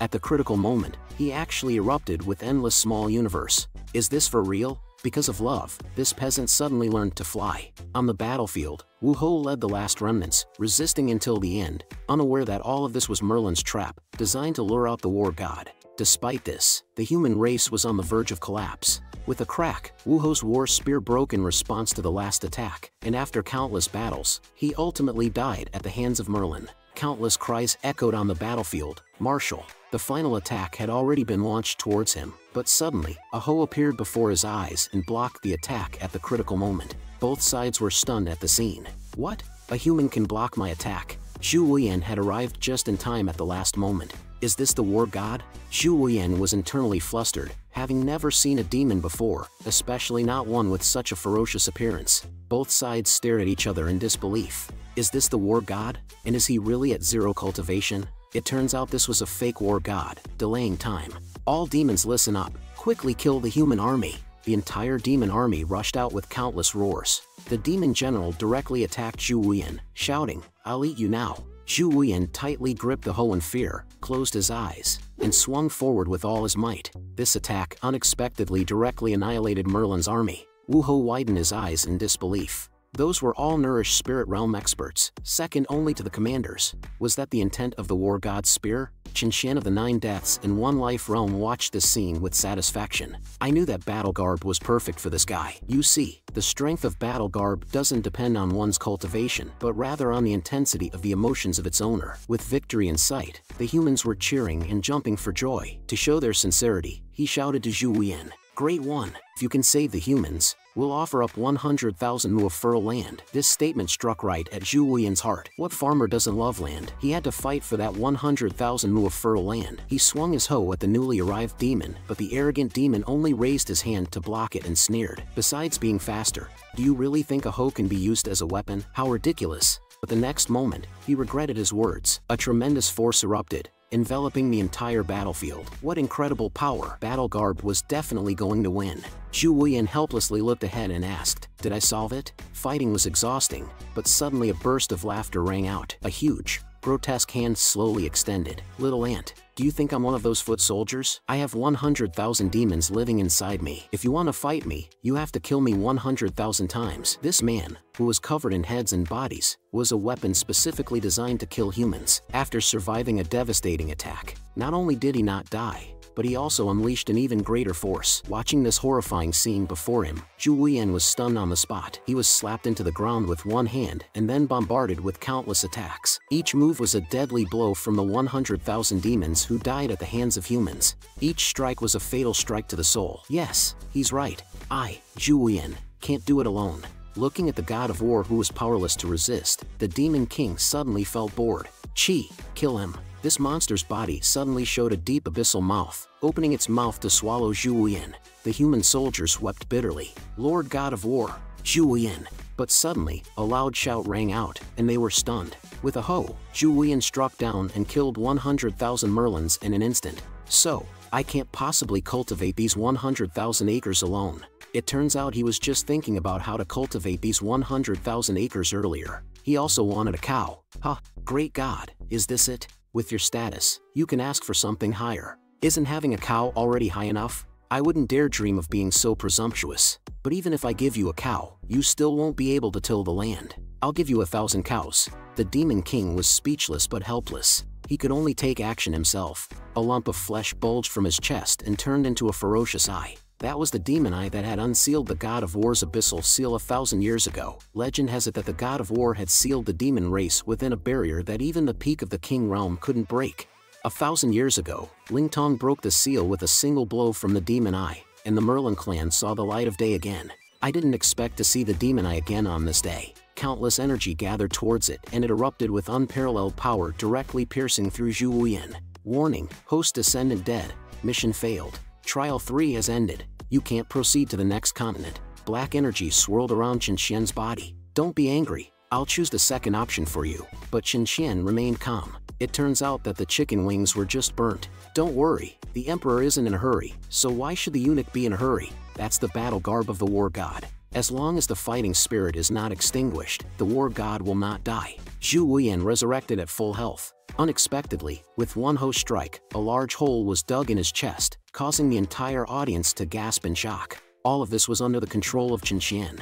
Alas, after the fight, let's go home and farm. But suddenly, a pair of hands grabbed his neck, and when he turned his head, he saw that it was the Demon King. Why didn't he die? In the next second, Zhu Wuyan was stunned, as the battle garb of the war god also appeared on his body, and the Demon King even pulled out Zhu Wuyan's battle garb of the war god. It turns out that he had obtained a piece of the war god's remains 100,000 years ago, and he had survived for 100,000 years with it. The goal of this time was to find the remaining remains. Just now, he deliberately showed a flaw to lure out the battle garb of the war god. He quickly fused the remains into a new war god, breaking directly through to the Emperor realm, and even restoring his youth. You human beings should all die. A demon eye the size of a meteor appeared in the sky, releasing a devastating attack that could destroy the world. People's hearts were filled with despair, but the attack suddenly bounced back, hitting the Ling Tong, and causing he to spit out a mouthful of blood. Who is it? Who blocked my attack? He. I heard that you are also a person from 100,000 years ago, so you should remember my name.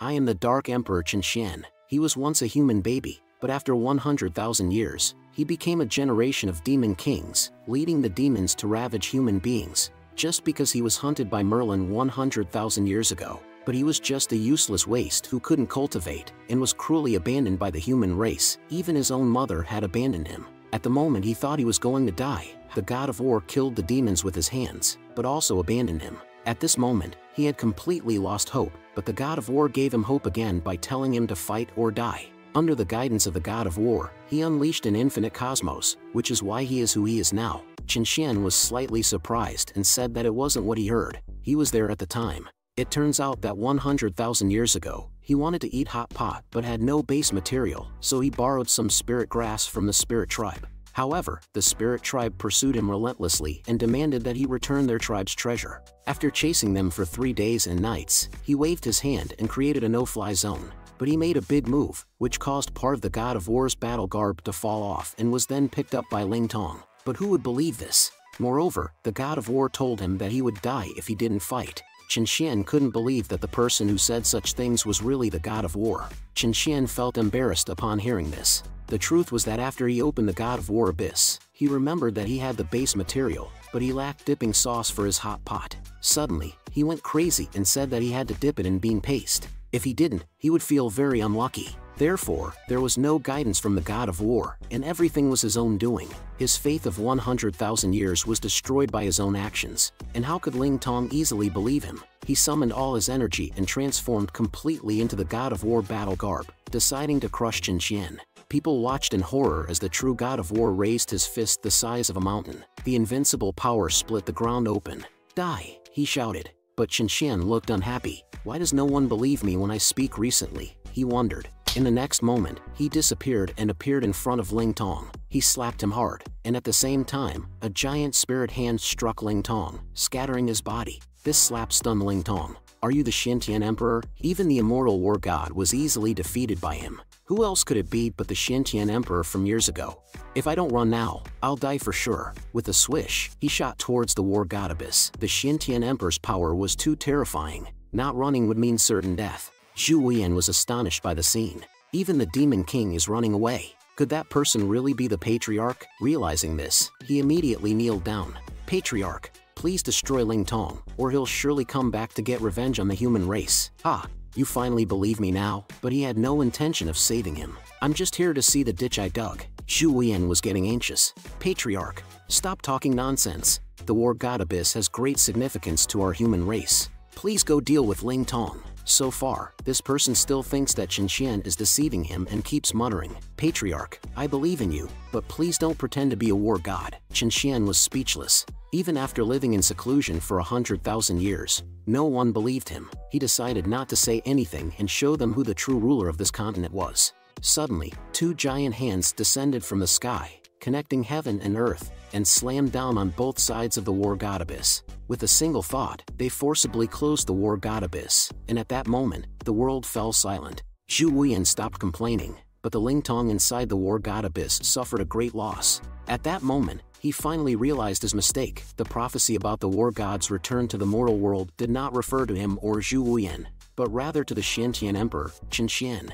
It took Einstein 100 years to discover the laws of crustal movement, but the mountain in front of them suddenly teleported 100 feet, directly breaking his theory. It turned out that Chen Xian was responsible for all of this. He merged the war god abyss into the war god peak, and the Ling Tong was also shaken to death inside. However, his hatred did not dissipate, and with the battle garb of the war god, he was immortal and would eventually come back to seek revenge. The Mighty One, when Ling Tong returns in the future, will you still help us? Chen Xian's answer instantly shocked them. "Why should I save you? What does your death have to do with me?" However, to completely solve Ling Tong, they still needed Zhu Wuyan because to solve Ling Tong, someone had to take on his battle body and soul, and Zhu Wuyan was undoubtedly the best candidate. However, with the battle garb of the war god, Zhu Wuyan would always be drawn into battles, and the Ling Tong's resentful soul would always affect him, causing him to bear double the pain and could die at any moment. Would Zhu Wuyan still be willing to accept? After all, he was afraid to even step onto the battlefield before.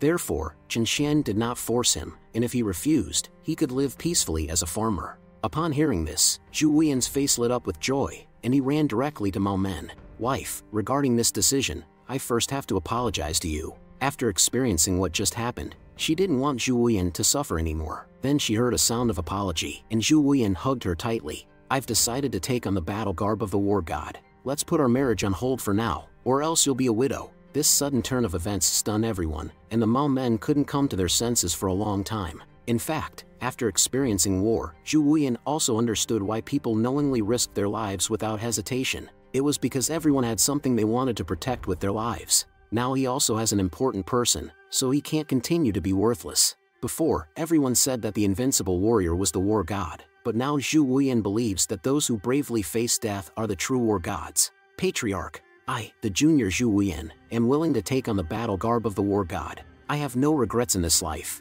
His passionate speech made everyone see Zhu Wuyan in a new light. Not bad, kid. You've finally earned the Patriarch's approval. The Patriarch then passed the soul of the Lingtong and the battle garb of the war god to him. He casually extracted the soul of Lingtong and said, "Lingtong, behave yourself inside the body of my junior." At this point, Lingtong didn't dare to act up anymore and was immediately integrated into Zhu Wuyan's body by Chen Xian.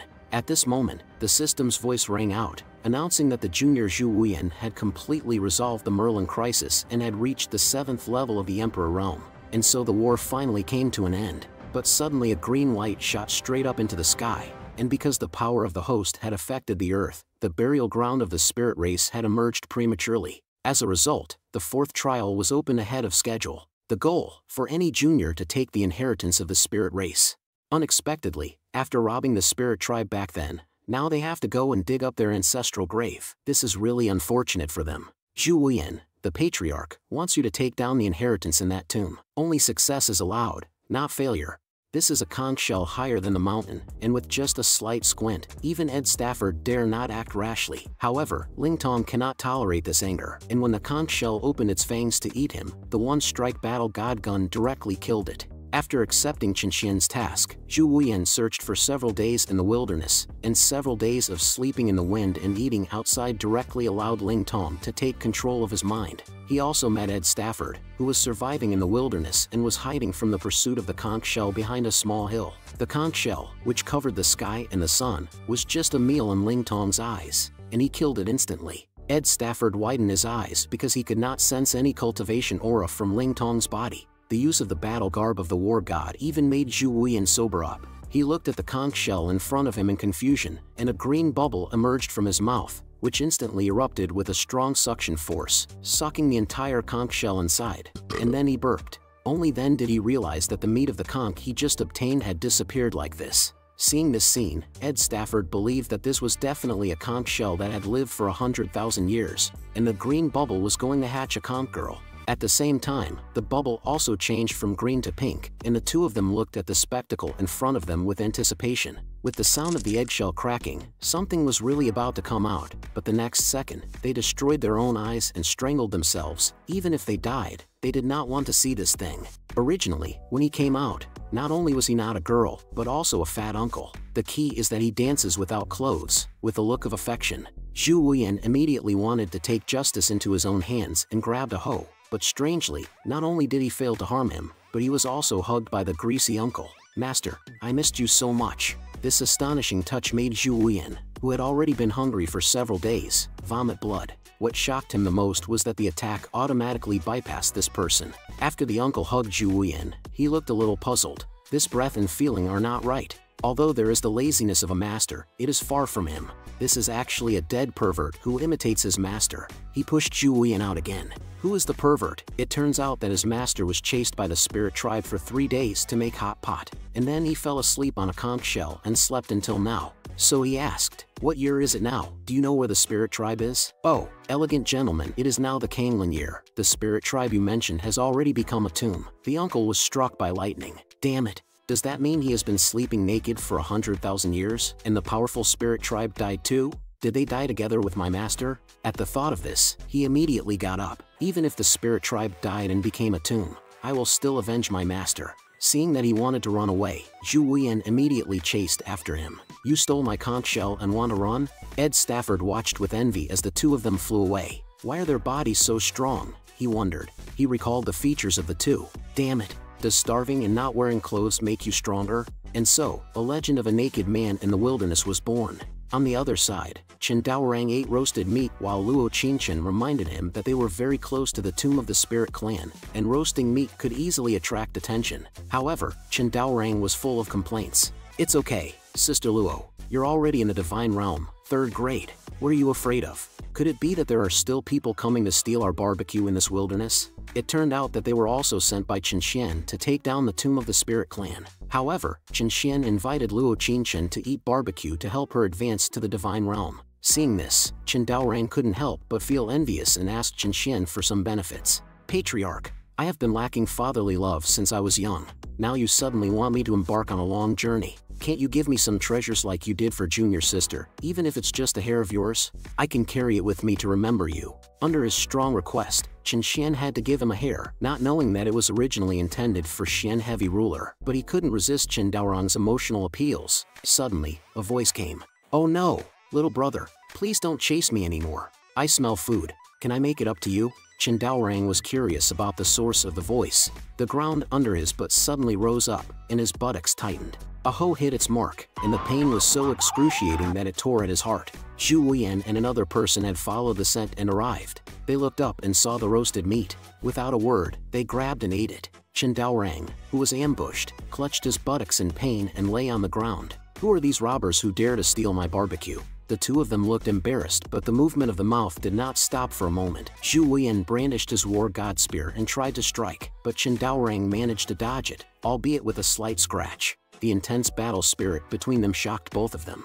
Zhu Wuyan took the opportunity to flee, shouting, "Thanks for the hospitality." Furious, Chen Daorang exclaimed, "Don't run if you have the guts." He was about to pursue Zhu Wuyan but was stopped by Luo Qingchen, who said, "Don't chase after them. These two can escape from us, so they must be strong." Chen Daorang calmed down and realized that he had encountered such a powerful enemy outside unexpectedly. I can't even compare to senior sister. Can these punks outside still bully me? Senior sister, I have to take this seriously. I must obtain the inheritance of the Spirit Clan to prove that our Xiantian Emperor clan is the strongest. Meanwhile, in the 9 Deaths and 1 Life realm, a group of people were riding on several male lions, heading forward. They turned out to be from the Haoyue Kingdom. When the king learned that not only had the soul-eating pearl been stolen but also the Starfall map had been given away, she immediately rebuked them and ordered them to bring it back. Your Majesty, we can't do that. If we anger that powerful figure, he might wipe out our country with a wave of his hand. But if we don't get it back, Haoyue Kingdom will be destroyed by others. They continued their search in the 9 Deaths and 1 Life realm, but were stopped by a cat on their way.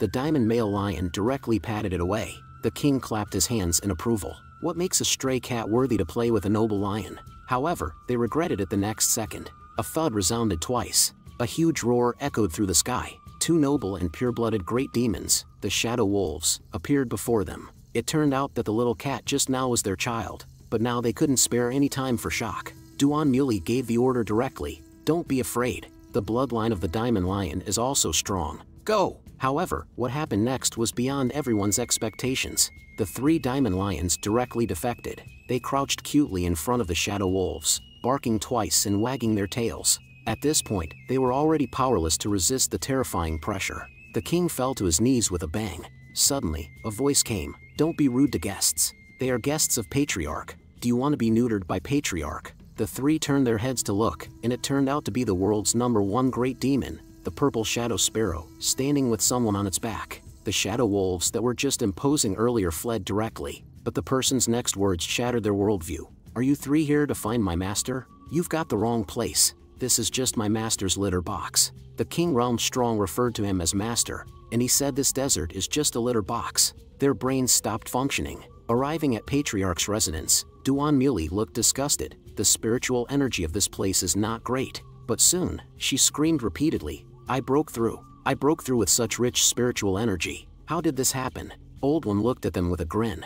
Guest, you encountered the steam from the sauna room. Your Majesty, I told you that this powerful person is not on the same level as you. They won't even look at us. Let's just go home. But she is the owner of the world's top material country. Even though her face is still flushed, how could we give up now? The next second, she suddenly burst into tears. The iceberg fruit tree, a top-quality spirit medicine weighed by the pound, thousands of acres of legendary melting mountain water lotus, and the 9-turn golden peng fruit, which has been turning for 1,000 years, are all considered garbage by him. Duan Muley quickly adjusted her mindset.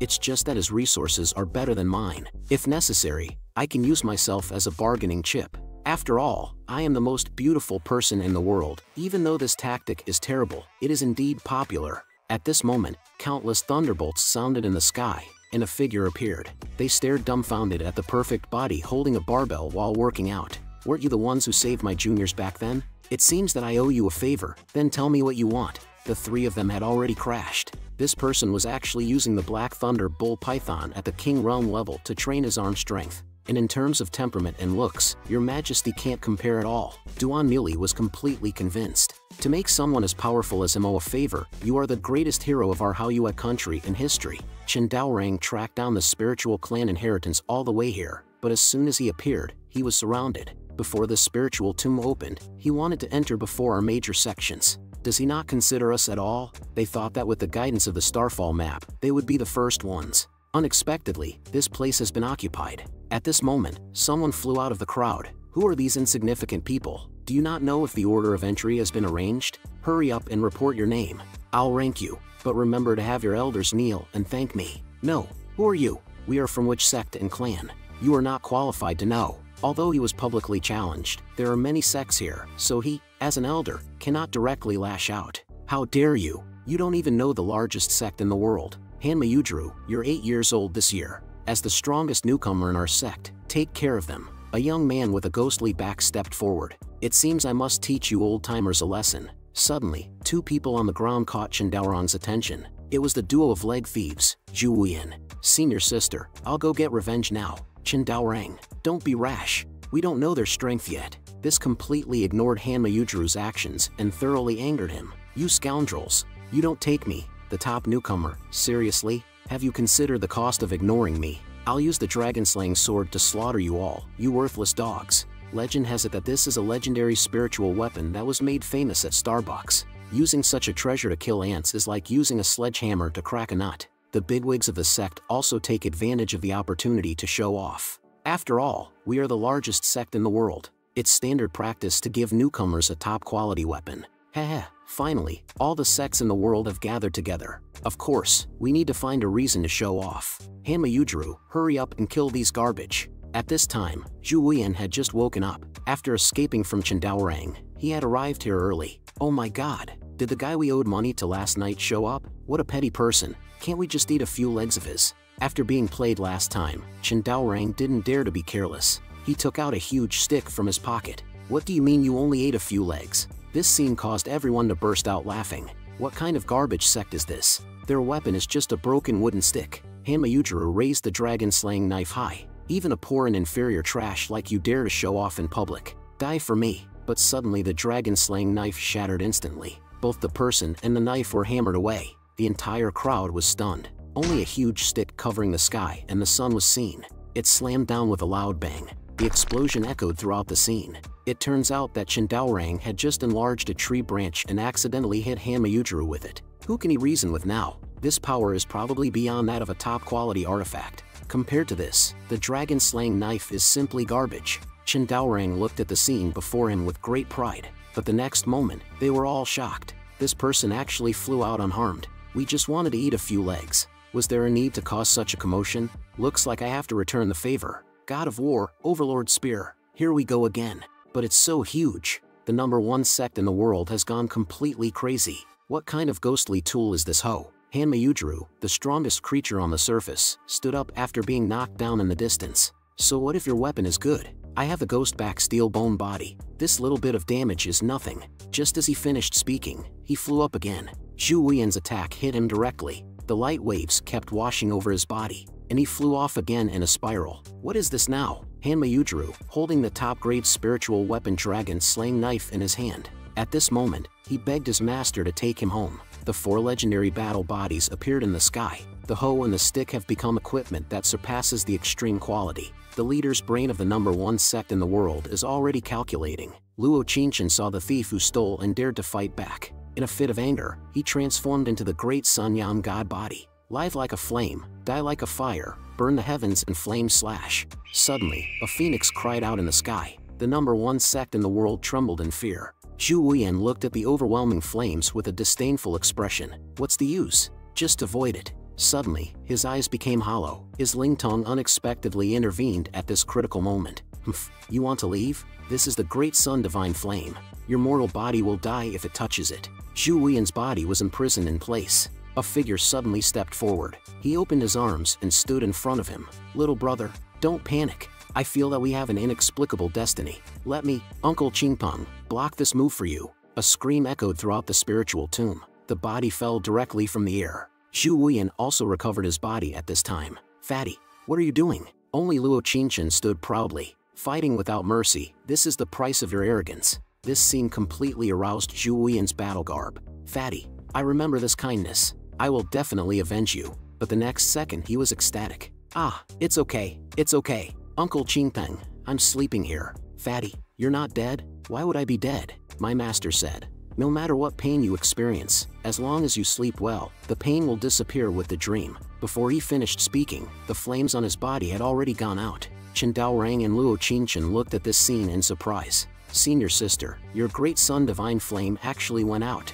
Only Luo Qingchen knew that it didn't go out, it disappeared inexplicably. Originally, this was one of the ancient battle garbs, the Sleepy Buddha battle garb. Since the appearance of Zhu Wuyan, the head of the largest sect in the world, his mouth seems to have never closed, either in shock or on the way to being shocked. Moreover, this Sleepy Buddha battle garb is said to gain cultivation just by sleeping and has invincible defense during sleep. What's the strongest creature on the surface? It's nothing compared to this. This has completely ignited the fighting spirit of the four people. Chen Daorang unleashes all four Thunderbolt bodies. In that case, if you choose to be our enemy, let your ancestor come and collect the corpses. Zhu Wuyan's War God battle garb is fully activated. Although fighting is troublesome, I want to see if you can withstand a few moves from me. Luo Qingchen is not falling behind either. She activates her great son Yang God battle garb. Isn't it to see if you can withstand a few moves from us? You guys are no match for us. Of course, this lively scene couldn't be without the fat guy. The Sleepy Buddha battle garb is fully activated.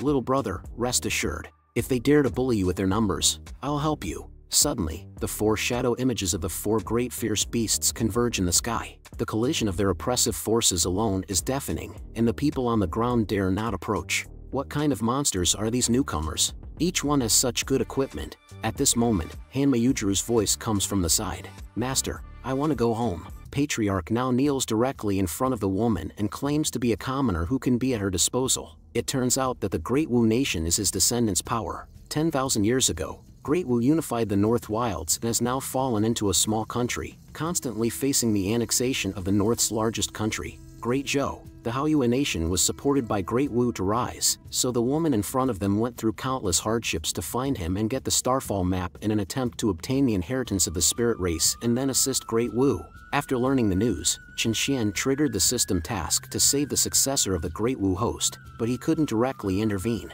The reward was a one-time combat field, so he immediately decided, this map won't be given to you. Chen Xian, the commoner, pays respects to the king of Haoyue country and declares himself as the king's servant. You can command me as you wish. Chen Xian's clever move frightened everyone present. Great power, the people exclaimed. What are you doing? The queen asked, incredulous. How dare she become Chen Xian's king? So Chen Xian explained, no, your majesty. Instead of you inheriting and guarding the Great Wu, it's better to let me become your subject and directly protect the Great Wu. Isn't that better? The queen couldn't believe her ears and called it impossible. Chen Xian calmly replied, it's nothing, your majesty. The Great Wu was created by me 100,000 years ago. This way, I can protect my descendants. The queen was finally relieved from her shock. Legend has it that 100,000 years ago, the Great Wu had a founding patriarch. Could Chen Xian be him? So, she decided to take Chen Xian to see the Great Wu. Meanwhile, inside the Great Wu dynasty, the little princess Wan Qing was being choked by the king of Dezhou,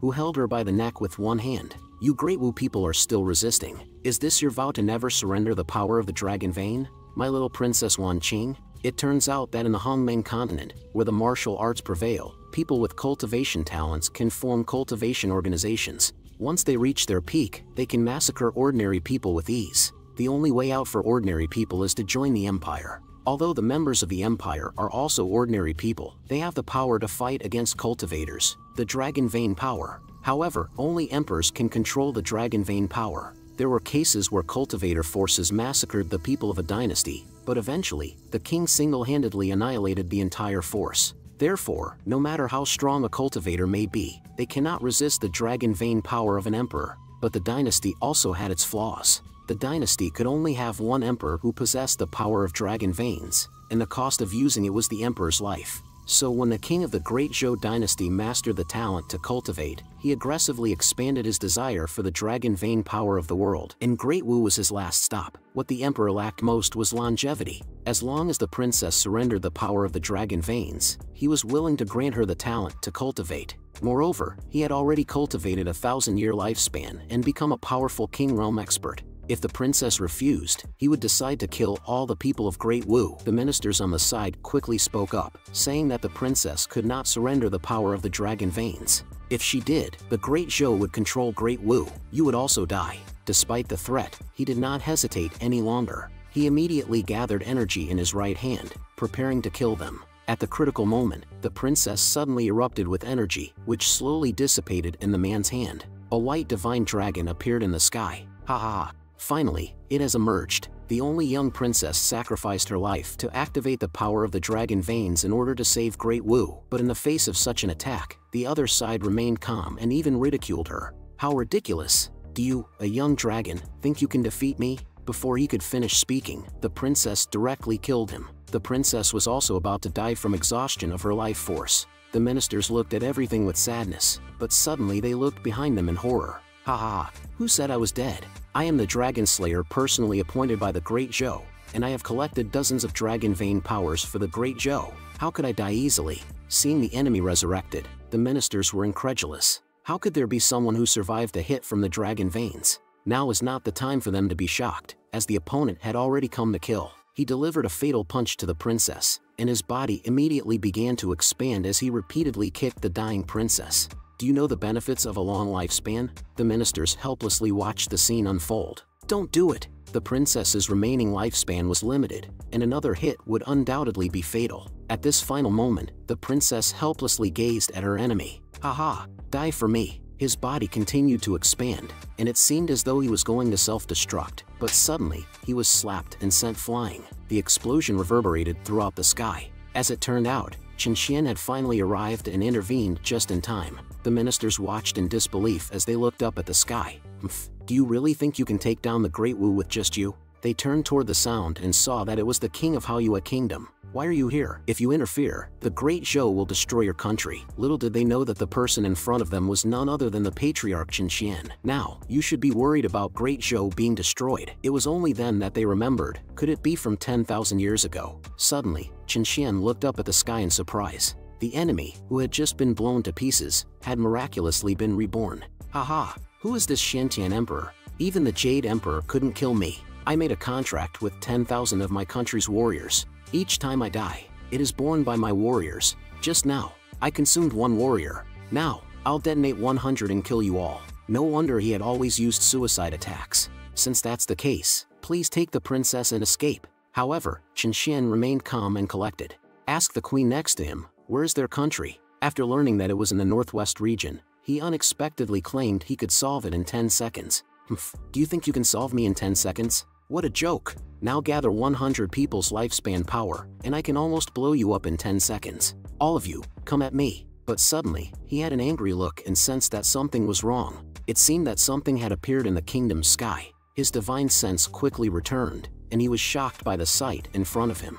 What is this? Suddenly, his face became ferocious, and a huge rule force hand appeared above his country's sky. With a loud bang, the entire country was destroyed by a single palm, and tens of thousands of warriors disappeared. His divine sense quickly returned to his body, but it was too late. With a loud bang, everyone looked up at the sky in amazement. Chen Xian even raised a protective shield to prevent debris from falling. It's done. This country has disappeared from the map. The citizens of Great Wu trembled in fear, amazed that someone could destroy a country with such ease. Is it really His Majesty Shantian? Only now did the queen realize what had happened and was grateful that she had not acted recklessly. So, Your Majesty, give me the next command. Well, then please cure Wan Qing quickly. Yes, Your Majesty. The system had long been raging.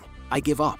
How do you always find a way to glitch the system? But Chen Xian just smiled and said, System, I didn't do anything directly. I just followed His Majesty's orders. Chen Xian poured out a lake of jade spring divine brew and let Wan Qing, who had turned into a dragon, rest and heal in it. The queen reminded from the side, Great power, although you have the Yuchuan divine brew, which is rich enough to rival a country, it's useless. The poison dragon resentment in the little princess is from the Great Zhou dynasty. It was created by the medical god for the foolish ruler 100,000 years ago. Once poisoned, as long as the power of the dragon vein is used, it will accelerate the consumption of life. Apart from the medical god's divine silk holy heart needle, there is no other way. But the only holy heart needle was taken away by the medical god to another continent long ago. The queen cried out in despair, but the next second she looked at Qin Xian in shock. Qin Xian was surrounded by 9 divine needles. How did you know there is only one divine silk holy heart needle? Patriarch, you have the divine silk holy heart needle, and you have 9 of them. Qin Xian then explained, the medical god you mentioned was my disciple 100,000 years ago, and he was the worst student I ever taught. Originally, there were 10 divine needles, but he was too incompetent and only learned 1, and he actually harmed his own people. Next time I see him, I will kick him. Everyone was shocked. The medical god was also a disciple of the great power, and in the eyes of Patriarch, he was just a bad student. Qin Xian manipulated the divine needles and came to Wan Qing. Don't be afraid, Wan Qing.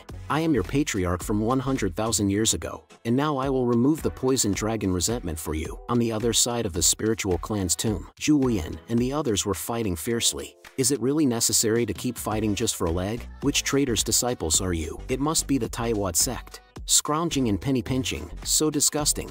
I wonder if Qin Xian will be angry when he hears this, but Qin Daorang couldn't bear it anymore.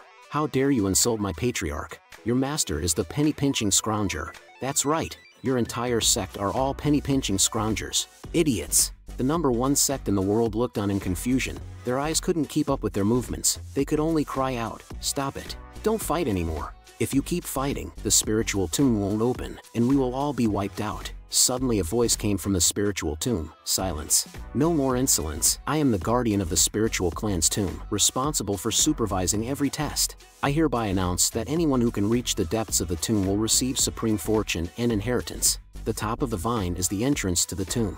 Please enter at your own discretion. I declare that the spiritual clan's tomb is officially open. The 4 were interrupted and a little confused, but the people below were overjoyed. Ha ha ha, the spiritual tomb is finally open. We have survived. The man rapidly mobilizes his cultivation and rushes towards the entrance, but suddenly meets a tragic death on the spot. After the spiritual tomb is opened, Han Mayujuru, in order to redeem his past disgrace, steps forward with the dragon-slaying sword, burning his entire cultivation, vowing to become the first to enter the tomb. Hey, young man, you're a bit crazy today. Qin Daorang, hurry up, he's about to surpass you. Little did they know that Han Mayujuru would be killed the next second. Qin Daorang and Luo Qingchen stare blankly, as the old man of the spiritual tomb stands proudly. Have you all forgotten the rules of my spiritual clan? Dare to use spiritual energy in front of my Ling clan. Han Mayujuru, you fool, didn't I tell you before you came? Pity our world's #1 warrior. Just as we set off, it's already over. The onlookers are confused. How can we go up without using spiritual energy? And this vine seems to be alive. So, the only way to pass this trial is to rely purely on physical strength to climb up. Although the vine secretes toxins, the older you are, the stronger your resistance to the poison. That's why we brought only the old folks this time. Young people, just watch the performance of our older generation. Han Mayujuru, I will carry your will and help you stay ahead of them. Suddenly, there's a loud crash. What just passed by? Damn, why did he fly? And why did he have that idiotic expression? Are you all idiots? If you can fly, why climb? Young people have no sense of martial ethics. But why isn't the vine attacking him? Is the vine asleep or something? But then they were stunned when they turned their heads. Countless vines relentlessly attack the fat guy. Not only is he unharmed, but he's even snoring. This guy is actually enduring the attacks and climbing up. Sleeping Buddha is truly amazing, but this infuriates them. Who combines sleeping and passing the trial at the same time? Can things get any more absurd? Zhu Wuyan is using the power of the war god. The fat guy relies on absolute defense, but Qin Daorang and Luo Qingchen don't have those abilities. They can only watch them take the lead. Suddenly, a dazzling light blinds Qin Daorang. Senior sister, why is your chest glowing? Luo Qingchen fumbles around, taking out a scroll from her chest. It's the map given by the Haoyue Kingdom back then. Qin Daorang, who witnessed the whole process, can only silently give a thumbs up. Senior sister, you truly don't treat me as an outsider. Just as they were amazed, the vine drops with a swish. The old man of the spiritual tomb puts on a pleasing expression. Guests, please come in. This makes them extremely happy. Guest chairs. Yes, with the falling star map, you can bypass the first trial and directly become the first candidate to enter. The middle-aged man, who is struggling to climb, sheds tears of humiliation. There's even VIP treatment for the trial. This is so unfair. Doesn't this make them pure victims of injustice? Luo Qingchen and Qin Daorang, amidst the envious gazes of the crowd, slowly sit on the chairs. VIP treatment is amazing. Senior sister, your courtesy was truly worth it. I told you the falling star map would be useful. Chen Daorang has already imagined himself winning, but soon he starts crying. The old man of the spiritual tomb teleports behind him with a swish, and smacks him directly, sending him flying. Damn, what are you doing, old man? I'm a VIP, you know. Instead, he takes Luo Qingchen and flies straight towards the entrance. There can only be one VIP.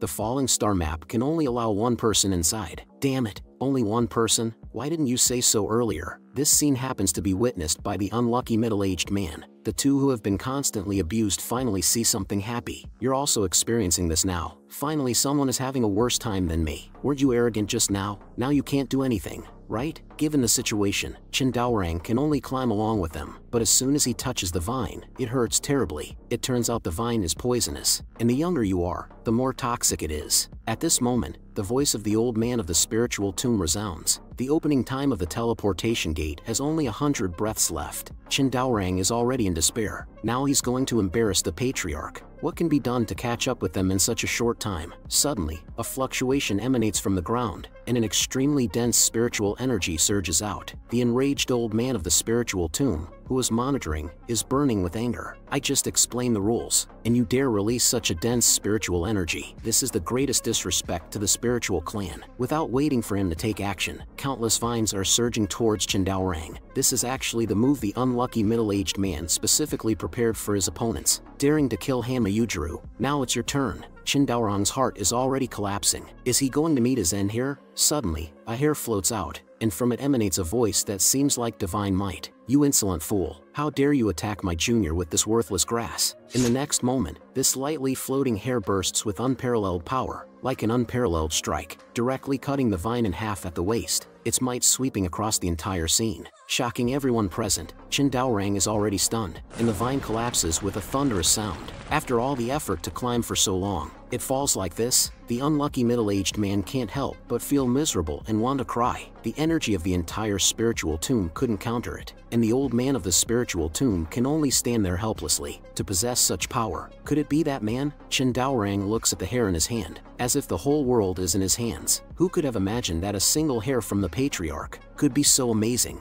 What are others? Just sword cultivators, blade cultivators. From today onwards, I am a hair cultivator. This guy actually sticks the hair directly onto his face, and the effect is explosive. From now on, there will be another legend in the martial world. The handsome boy who travels the world with his hair. The patriarch has indeed treated me well, but this disgusts the others greatly. Why should he get special treatment? Even a single strand of hair will do, and he stuck it on in such a disgusting way. But if he cuts the vines, doesn't that mean we can fly? Hurry up, brothers. Joy comes from the heavens at this final moment. Now we can all enter. Only the old man of the spiritual tomb calmly contemplates on the side. It can't be possible. This time, it seems like he saw a familiar power. Can the spiritual clan still find the right person like this? After resolving the crisis of Great Wu, he helped the Princess Wang Qin cure the poisonous dragon's resentment, but he suddenly discovered that there is another unprecedented power within the princess's body that cannot be eradicated. The king, who was just happy upon hearing this news, can't help but worry once again. Chen Xian explains, this power is not only extremely troublesome, but also constantly threatens Wang Qin's life. Besides Great Zhou, who could spread this poison in the Hongmeng continent? I'm afraid no one else has this capability. Tell me where Great Zhou is. The patriarch doesn't hesitate, immediately flashing into the territory of Great Zhou, starting with a mighty palm of the power of laws. I am the supreme heavenly emperor, the one who poisoned my descendant,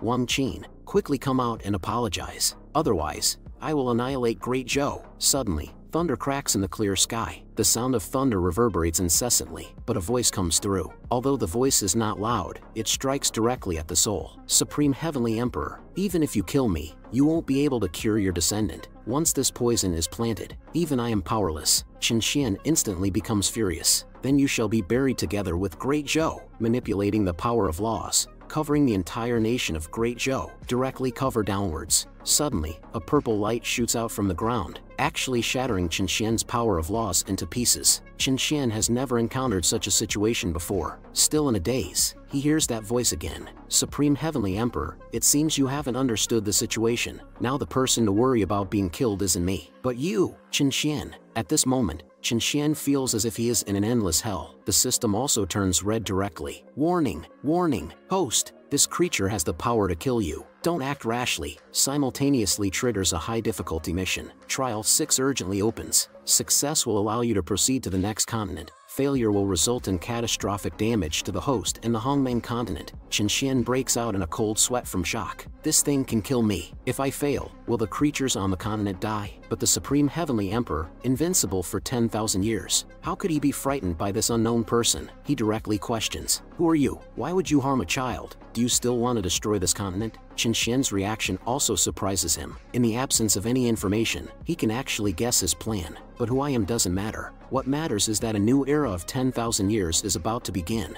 Natural disasters will come, and then I will break through the seal and give you all a great gift. Everyone will see my true form and fear my mighty name. Supreme Heavenly Emperor, I have a premonition. Perhaps you will be the only one who can hinder my plan, or perhaps you will become the scapegoat for the entire continent. Unfortunately, I cannot kill you now, but I will launch an attack on the entire continent next. Can you stop me? Chen Xian, who was pondering, happens to see a system prompt. These are creatures that have existed since the birth of this continent. Host, do not take it lightly, but this only confuses Chen Xian even more. He has been in the Hongmeng continent for 200,000 years, yet there are creatures older than him. However, he quickly becomes relieved. The system has already recovered. Who else does he have to fear? But do I have to wait until the new era? Good. I will slaughter you then. Very well. I look forward to battling you. Supreme Heavenly Emperor, although this chapter has come to an end, the antidote has not been found yet. We can only return to Great Wu for now. This girl is only 4 years old, yet she has to bear the heavy responsibility of protecting the country. Watching children of the same age grow up under their father's doting, she can only confide in little Qing in her arms. Even though she is covered in injuries from daily training, she cannot rest. All she receives is reprimands, all because she was born into the imperial family, the last remaining imperial bloodline. She must learn the power of the dragon vein to protect the endangered country. But even so, it is not enough. Her only playmate, little Qing, has been taken away as well. What awaits her is only stricter training, and the constant cost of bearing the power of the dragon vein. Her body is gradually breaking down,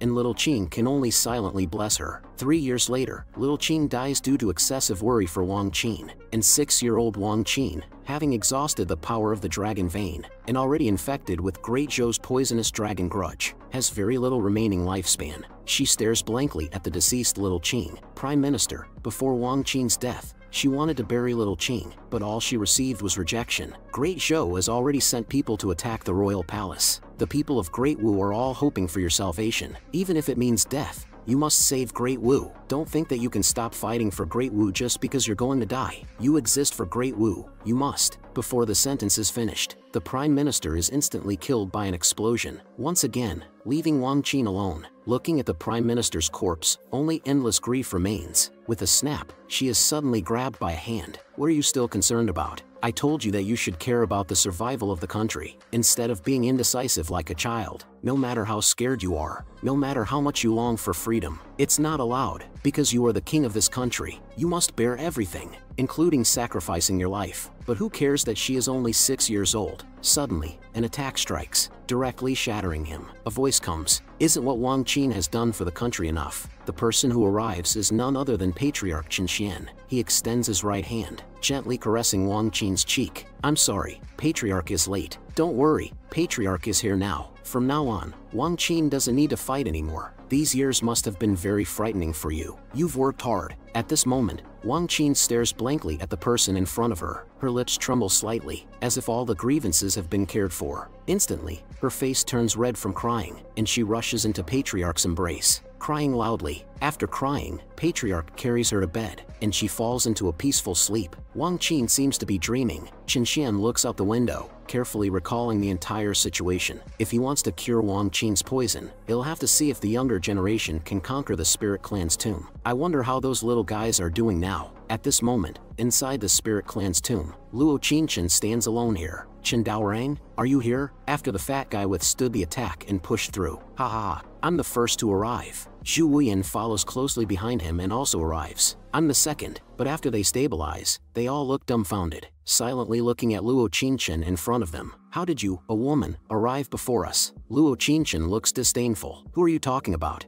Chen Daorang has also passed the first test. The old man of the spirit tomb stands proudly. Congratulations to all for passing the tomb's test. The next step is the second trial. Those who pass will become the inheritors. To pass the trial, you must complete a feat, crossing the door to the center of the earth. 2 people per team. No restrictions on using spiritual power, but there are only 2 spots for winners. As long as one person in the team reaches the finish line, the whole team is considered to have passed. Once 2 teams pass, everyone else will die in the tomb. Friendly reminder, flying in the trial will severely deplete spiritual power. Now, the second trial begins. With a loud rumbling sound, the door opens in response. Countless people rush in to seize the opportunity. Facing such a cruel rule, everyone can only choose to fight desperately. Our sect, the greatest in the world, will conquer all. A ferocious monster approaches, its crimson tongue swaying in the wind. This also ignites their fighting spirit. We will carry Hanmayudra with us. Even though you're dead, we will live on with your will. Countless flashes of blades and swords pass in an instant, accompanied by the monster's wailing. Successfully slay the first monster. This is the strength of my sect, the greatest in the world.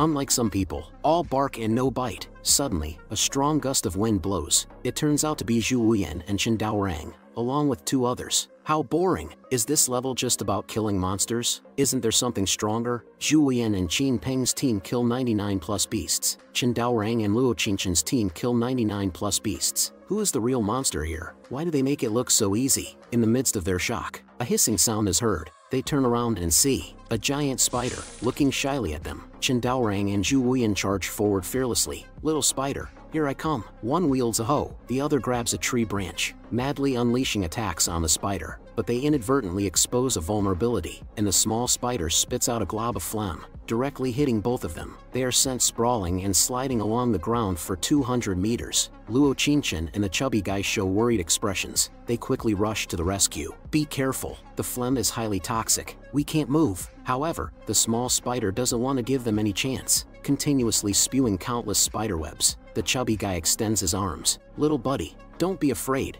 I'll help you. The giant Dharma image directly blocks in front of Zhu Wuyan, and Luo Qinchen immediately transforms, using the Great Sun Divine Flame to burn through the spider silk. But the spider silk keeps coming. She soon falls into a disadvantage, and can only hold Chen Daorang and evade first. Who knew the monster would change its form, occupying a favorable position and directly blocking the path, trapping everyone in front of the checkpoint. This monster is very powerful. Could it be planning to kill us all? The greatest sect in the world secretly lurks on the side. You guys can fight it out here. It turns out he also has a piece of the Starfall map. He intentionally took the lead in killing monsters earlier, just to give the wrong hint that killing monsters is necessary to pass the checkpoint. The map in his hands indicates that this monster cannot be killed, because it's actually a mirror formation. No matter how strong you are, what you hit is actually yourself. To pass, you have to sacrifice a team member. But who knew his team member, upon hearing this, not only did not regret, but was the first to charge forward. If I don't go to hell, who will? Sacrificing a kidney for the sect leader. Open sesame.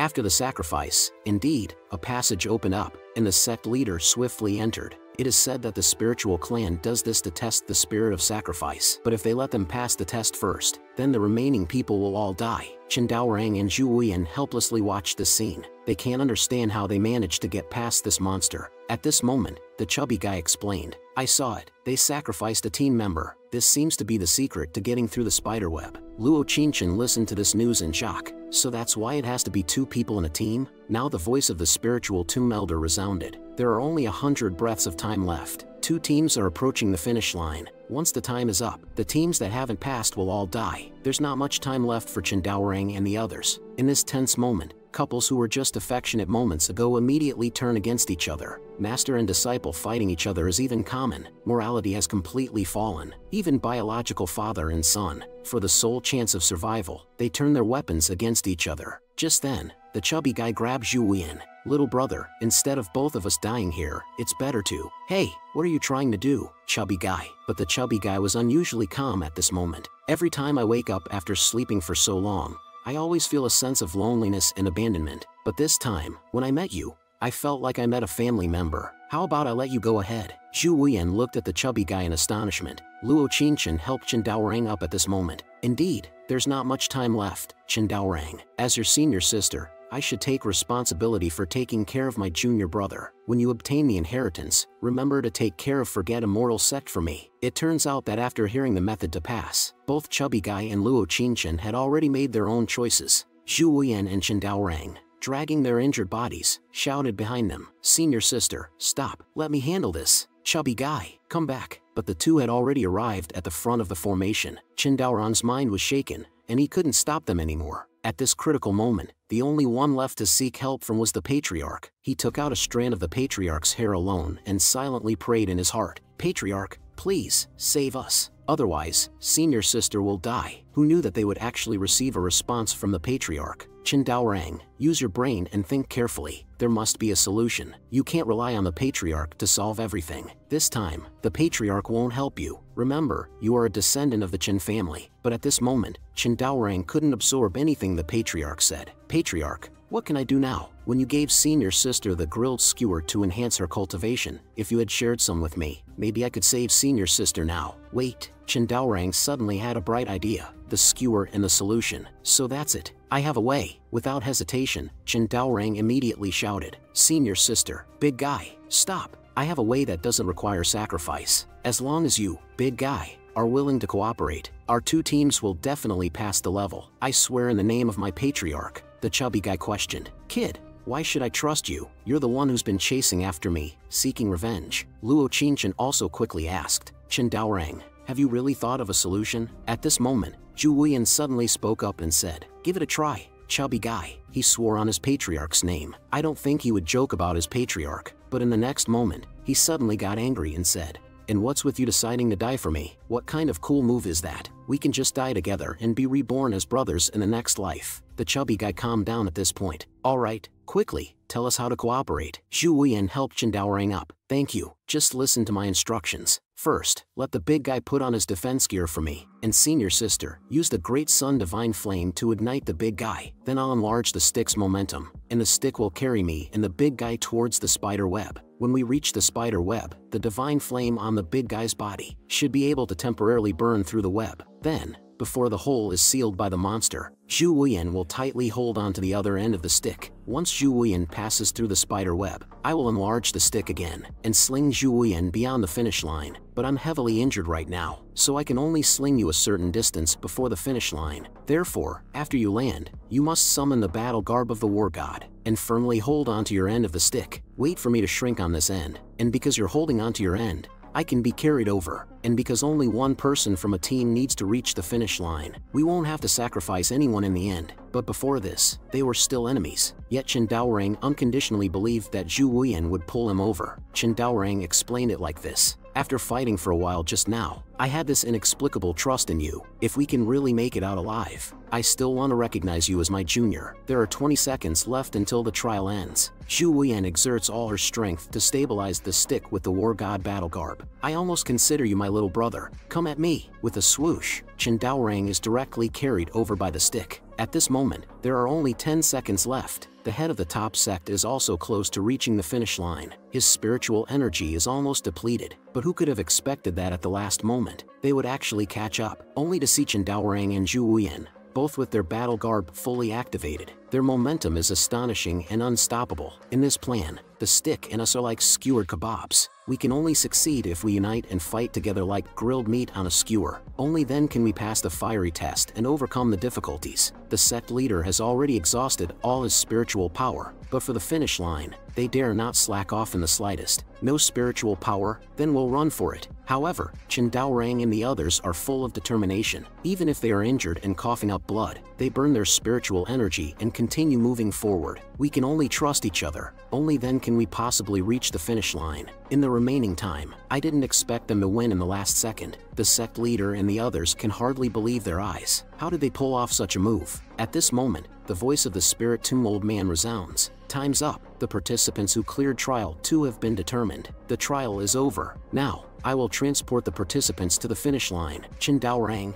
well done. The fat guy also embraces Zhu Wuyan tightly. You really did it. You guys are so cool. Since Trial 2 is complete, the rest of you shall become nourishment for the tomb. The others die on the spot, in a pitiful manner. Only Chen Daorang and Zhu Wuyan remain, determined to obtain the final inheritance. They have already made up their minds to eliminate all obstacles. No matter the enemy, they will deal with them together. The Spirit Tomb Old Man smiles at them and says, "You don't need to fight anymore. Regarding the inheritance you desire, our Spirit Clan's 7 Saints Society will give it to you directly." In the next moment, countless energies converge towards the 4 of them, instantly healing their injuries and continuously breaking through their strength. Chen Xian also receives a system prompt. Congratulations to the hosts Junior for obtaining the Spirit Clan's inheritance. Trial 4 is complete, rewarding the host's cultivation. Chen Xian directly breaks through to the Emperor Realm 8 level and receives 1 chance to draw a prize. However, Chen Xian is deeply concerned. Have these little guys completed the mission so quickly? Why does it feel a bit fast? Over at the tomb, the 4 of them continue to receive the power of inheritance. Guardian of the tomb, we have obtained the inheritance. Please let us out. But the Spirit Clan's 7 saints suddenly intensify the transmission. A stronger force comes towards them. This violent power is overwhelming their bodies. Even the fat guy's Arhat battle garb cannot withstand this power. They actually want to kill us through energy transmission, but the difference in strength is too great. Luo Qingchen can no longer hold on and falls down. The Spirit Tomb Old Man wears a sinister expression. This group of people is quite good. They are about to become. At this moment, a voice comes from the sky. "Hey, Spirit Clan old dog, have you forgotten the first survival rule from 100,000 years ago?" "Huh, who's speaking? The first rule? There was such a thing 100,000 years ago. What was it called again?" One of the 7 saints answers. "I remember it goes like this. You can provoke Chen Xian, but you can't provoke Chen Xian's descendants." "Yes, that's it. The meaning is, if you provoke Chen Xian might be afraid of you and let it slide. But if you provoke his descendants, then Chen Xian will transform into the invincible Supreme Heavenly Emperor. No matter who you are, he'll make you meet your ancestors." After saying that, they burst into laughter. Ha ha. It brings back memories from 100,000 years ago. But this rule is targeted at the people of the Supreme Heavenly Emperor. Could it be them? In the next second, a hair floats out from Chen Daorang's body, and Chen Xian appears directly. I already revealed my identity outside, yet you still didn't realize who they are." The 7 saints are dumbfounded. Supreme Heavenly Emperor? At this moment, the Spirit Tomb Old Man finally remembers. The power from outside the field earlier was from the Supreme Heavenly Emperor, so they are descendants of the Supreme Heavenly Emperor. The 7 saints immediately apologize in unison. "Sorry, Supreme Heavenly Emperor, I know you're protecting your own, but you don't know what we're doing. Please don't stop us." Chen Xian, on the other hand, looks indifferent. "I'm not here to save them. I'm here to settle the score for the hot pot seasoning that chased me for 3 days and 3 nights 100,000 years ago." The aura of the Heavenly Emperor is released. The 7 individuals are immediately suppressed and forced to kneel. "Do you still remember the grudge from 100,000 years ago? I can see that you're clearly looking for an excuse to protect them." The 4 people beside them look at Chen Xian excitedly. "Patriarch, Master, you're not dead." After saying that, they look at each other in astonishment. "Master, you call him Patriarch?" Little did they know, they start arguing the next second. "What the heck? Why are you two calling my Patriarch?" "Nonsense. This is my master. Why would you call him Patriarch? He's clearly my Patriarch. Who gave you the right to call him that?" Luo Qingchen can't hold back at this point. "Nonsense. He's clearly the Patriarch for both me and Chen Daorang." Seeing the awkwardness of the juniors, "Patriarch forgot to introduce you. Actually, you're all one family. Qin Peng is your long-lost senior martial brother." The 4 people who were arguing look at him in surprise. "Ha ha. I knew these little fellows were so familiar." Luo Qingchen looks apologetic. "I'm sorry, Senior Qin Peng. I'm the senior sister of the newest generation. I was disrespectful to you earlier." "Ha ha. It's alright. Now I'm also an elder." Zhu Wuyan is speechless. Chen Daorang suddenly became his second martial brother. He can't accept it. The Spirit Clan Old Man suddenly points at Chen Xian. "Supreme Heavenly Emperor, let me tell you again. You have no idea what you're stopping. I advise you to stop." This reminds Chen Xian. "According to the rule, I should send you to meet your ancestors." The hand of rules strikes down. The 7 saints of the Spirit Clan are about to meet their demise, but the Spirit Clan Old Man suddenly shouts, "Chen Xian, stop it. We can't die yet." Suddenly, an attack comes from underground, directly shattering Chen Xian's attack. "Supreme Heavenly Emperor, please stop." Chen Xian looks curiously at this scene. "Why would you, with insufficient power, intervene for us?" Chen Xian carefully perceives, realizing that this power is actually the same as the one in the Great Zhou's underground lake. He instantly becomes furious, with killing intent soaring. "It's you again. You've harmed one of my disciples. Isn't that enough? Now you want to harm my other disciples too." the mastermind finally reveals themselves. No, Supreme Heavenly Emperor, what you saw in the Great Zhou back then wasn't me, but he is me. At this moment, Qin Xian receives a system prompt. This creature and the creature in the Great Zhou are not the same.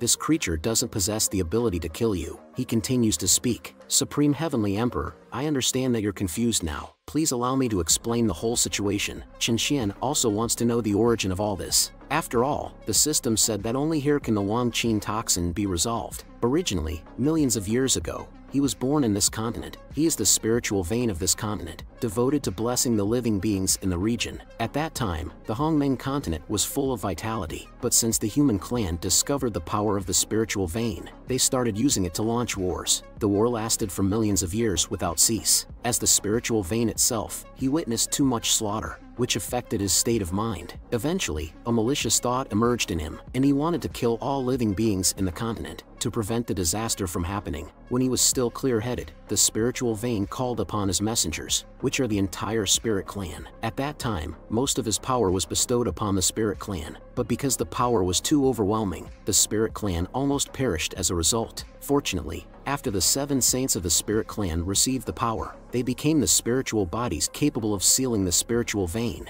Finally, they engaged in a fierce battle against the evil spiritual vein, successfully sealing its life source and extracting the malice from the spiritual vein. Due to the loss of its life source, both the spiritual vein and the malice turned into stone statues, falling respectively into the Earth's core and the Great Zhou. They can no longer take any action. The crisis on the continent was successfully resolved. Little did they know, recently, he clearly sensed that the malice had found a way to break the petrification seal. It is waiting for the new era to begin. At that time, it will surely break the seal and come out to destroy the continent. Now, the 7 saints of the Spirit Clan are on the verge of extinction, so he must find new candidates to reseal the malice. But the Supreme Heavenly Emperor interrupted the only opportunity for inheritance. Qin Xian, now you realize the enormous mistake you've made. You've destroyed the only opportunity for inheritance. It's equivalent to destroying this continent. Qin Xian falls into contemplation. No wonder I couldn't defeat the malice. Turns out it was the power of the spiritual vein, an irresistible force for cultivators. But he laughs heartily. It seems I've really caused a great disaster. Is there any way to resolve this? I'm willing to make amends. The spiritual vein answers once again. The only current method is to first destroy the life source that seals the malice. This way, both it and the malice will perish. However, considering your temperament, Supreme Heavenly Emperor, it's likely difficult for you to agree. Qin Xian expresses surprise. You're voluntarily destroying the life source. Why would I disagree? Because I can sense that the malice has placed the life source inside Wang Qin's body. Upon hearing this, Qin Xian's mindset instantly explodes. So, by destroying the life source, Wang Qin will undoubtedly die. Damn it. So, the poison within Wang Qin's body is actually the sealed life source? Supreme Heavenly Emperor, although you are fiercely protective, this is the only way to save the Hongmeng continent. Now, if Wang Qin lives, the creatures on the continent die. If Wang Qin dies, the creatures on the continent live. Now, my power is almost non-existent. Even if you stop us to kill Wang Qin, we are powerless. So, the survival of the continent depends on whether you agree to hand over Wang Qin. Damn it. Is it another trolley problem? It turns out he recalls the time before his transmigration, when he was on the brink of death. The system asked him a question. If you were the train conductor, and your train had a malfunction and couldn't stop, on one side of the tracks, there was one dying person, and on the other side, there were 5 healthy people. If the train collided, it would undoubtedly cause death. Which track would you divert the train to? Qin Xian holds his head in agony. Can I have some time to think? Alright, there are still 3 days until the new era arrives. Within 3 days, if you're willing to hand over Wang Qin, crush this token, and we will immediately initiate the destruction ritual. There's still time for everything. Qin Xian can only agree. Let's go. Patriarch will take you back. As soon as they arrived in the Great Wu Dynasty, Qin Daorang threw away his favorite stick. Is this our little junior sister? So adorable. Qin Xian asks. Has Wang Qin woken up? Princess just woke up. Who are they? But the others couldn't hold back any longer. Didn't expect to have such a cute little junior sister. Let me hug her. Let senior brother hug her. Taking advantage of the situation, Qin Xian asks the system, is there any other way to deal with the poison on Wang Qin's body? Your disciple has completed trial 4. The host still has one unused chance for a lucky draw. If the host can draw a strengthening grand prize, perhaps there's a way to solve it. Qin Xian has a sudden realization. Yeah, if I could draw an attack enhancement that can eradicate the evil thoughts, then Wang Qin doesn't have to die. Immediately, he starts the lucky draw. The roulette spins frantically. SSR attack enhancement. Snap your fingers to kill enemies. Chen Xian excitedly watches the roulette. That's great! With this enhancement, I will definitely be able to. But to his surprise, what appears before his eyes is a consolation prize. Defense enhancement. Within your domain, you cannot be harmed. Chen Xian is struck by lightning and immediately coughs up 3 liters of blood. What kind of consolation prize is this? At least an overlord can open up a domain. What use is it for me in the Emperor realm? Does it mean I can only rely on that power to deal with the evil thoughts? But if I can't use it properly, everyone will die. At that moment, the voice of the system rings out again. Congratulations, host, for discovering a clue. Trial 5 initiated. Objective: save the Great Wu disciples. Reward: one-time battle domain. Luo Qinchen and the other 4 burst into tears. Why is our little junior sister's life so bitter? It's okay. Patriarch will definitely find a solution. Wang Qin is a bit confused. Why is everyone crying? Chen Xian says to the queen, Your Majesty, can you help me gather all the leaders of the forces on the continent within 3 days? The queen affirms, yes, I can. Patriarch, what are you planning to do? You must have thought of a way to detoxify Wang Qin. Patriarch would never give up on any of his disciples. But suddenly, Chen Xian crushes the jade token. The people who were just happy are instantly stunned. Chen Xian looks at Wang Qin and says to her, Wang Qin, from now on, let senior brother and senior sister take you to have fun, okay? Wang Qin happily asks, Can I take a break, senior brother? Yes, enjoy yourself, but only for 3 days. Thank you, Patriarch. Chen Daorang and the others mourn in their hearts. Does Patriarch really have no solution this time? Over the next 3 days, the 7 saints of the Spirit Clan arrive at Great Wu and construct the altar for the destruction ritual. At the same time, leaders of the forces from all over the continent also gather here. Meanwhile, Wang Qin spends these 3 days playing with Luo Qinchen and the others. Wang Qin tries a sugar figurine for the first time. So sweet. 3 days later, on the day of the ritual, the queen says to Chen Xian, Great One, all the leaders of the continent have arrived now, and they all know about the sacrifice of Princess Wang Qin. Luo Qinchen and the others have also returned with Wang Qin. Wang Qin holds a sugar figurine and looks happily at Chen Xian. Patriarch, here, have some sugar figurine, it's tasty. Chen Xian gently strokes Wang Qin's hair. Wang Qin, Patriarch will eat the sugar figurine later, okay? Do you want to go to that place first? Those are imperial physicians. If you go there, your illness will be cured. Is that okay? Wang Qin walks happily towards the 7 saints. Old man of the Spirit Clan, let out a bark. Wang Qin takes her place. The destruction ritual can begin. Everyone present kneels down one after another to bid farewell to Princess Wang Qin of Great Wu. Wang Qin stands there, unsure of what to do. Luo Qinchen and the others can no longer restrain themselves and shout, No, Wang Qin, come back quickly. Those are not imperial physicians. You've been deceived. You will die if you go there. We'll save you. Luo Qinchen and the others can no longer suppress their emotions and rush forward to save Wang Qin. But they are surrounded by everyone, layer upon layer. Standing on the moral high ground, they shamelessly declare, We know you care about junior sister, but she is indeed the chosen sacrifice. If it were us who were chosen, we would also sacrifice our lives without hesitation. Luo Qinchen looks at Patriarch helplessly. Do we really have to sacrifice Wang Qin? Can't we fight against the evil thoughts together? Chen Xian's response puts them in a dilemma, because cultivators cannot resist the dragon vein power of the evil thoughts, and the ritual must continue. 7-year-old Wang Qin endures the pain she shouldn't have to bear. Her senior brothers and sisters below can't bear to look. Wang Qin looks at them and speaks, Senior brothers and sisters, I'm fine. Actually, I already guessed that I would die today. But Wang Qin was born for the world, and being so understanding, how can one not feel heartache? But the ritual continues. The old man of the Spirit Clan shouts, Seal detachment, unseal, prepare to release the source of life. As the source of life is detached, Wang Qin suffers even more, but she has no complaints, and she continues to comfort everyone. Although Wang Qin is in pain every day, she is not afraid of death, because she has seen Patriarch and her senior brothers and sisters these days, and she has had her first rest, her first taste of sweet sugar figurine, and her first companionship with the casting of the Spirit Clan's 7 saints. Spiritual thunder descends, and the seal on the source of life is lifted. Prepare to destroy Wang Qin and the source of life. Countless flashes of lightning and thunderous sounds fill the air, but in the final moment of her life, Wang Qin holds no resentment towards anyone. She calmly embraces death because she fulfilled many wishes before dying. The thunder of destruction strikes, and tears stream down Wang Qin's face, but all she wants is to say goodbye to everyone once more. Luo Qinchen and the others are filled with grief and despair, shouting Wang Qin's name loudly. On the other hand, the leaders suddenly burst into laughter. Wang Qin's death is a crisis averted for them. This ugly face reveals the true nature of humanity, but in the next moment, a voice comes from the formation.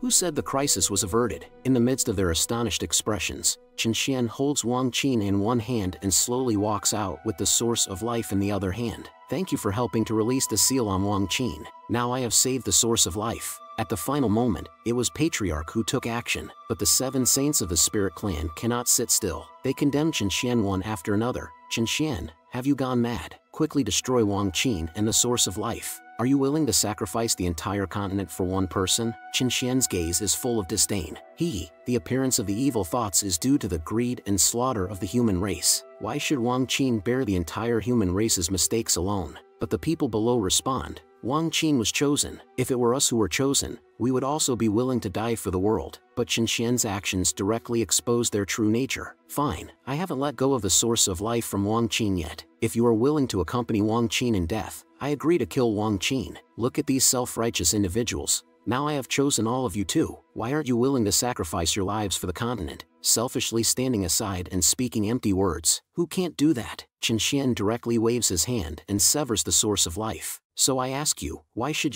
Wang Qin sacrifice herself to save you? The source of life is split in two. It is about to return to its original form. The 7 saints curse Chen Xian in anger, but it's too late. The ground keeps shaking. The source of life is about to emerge with the evil thoughts.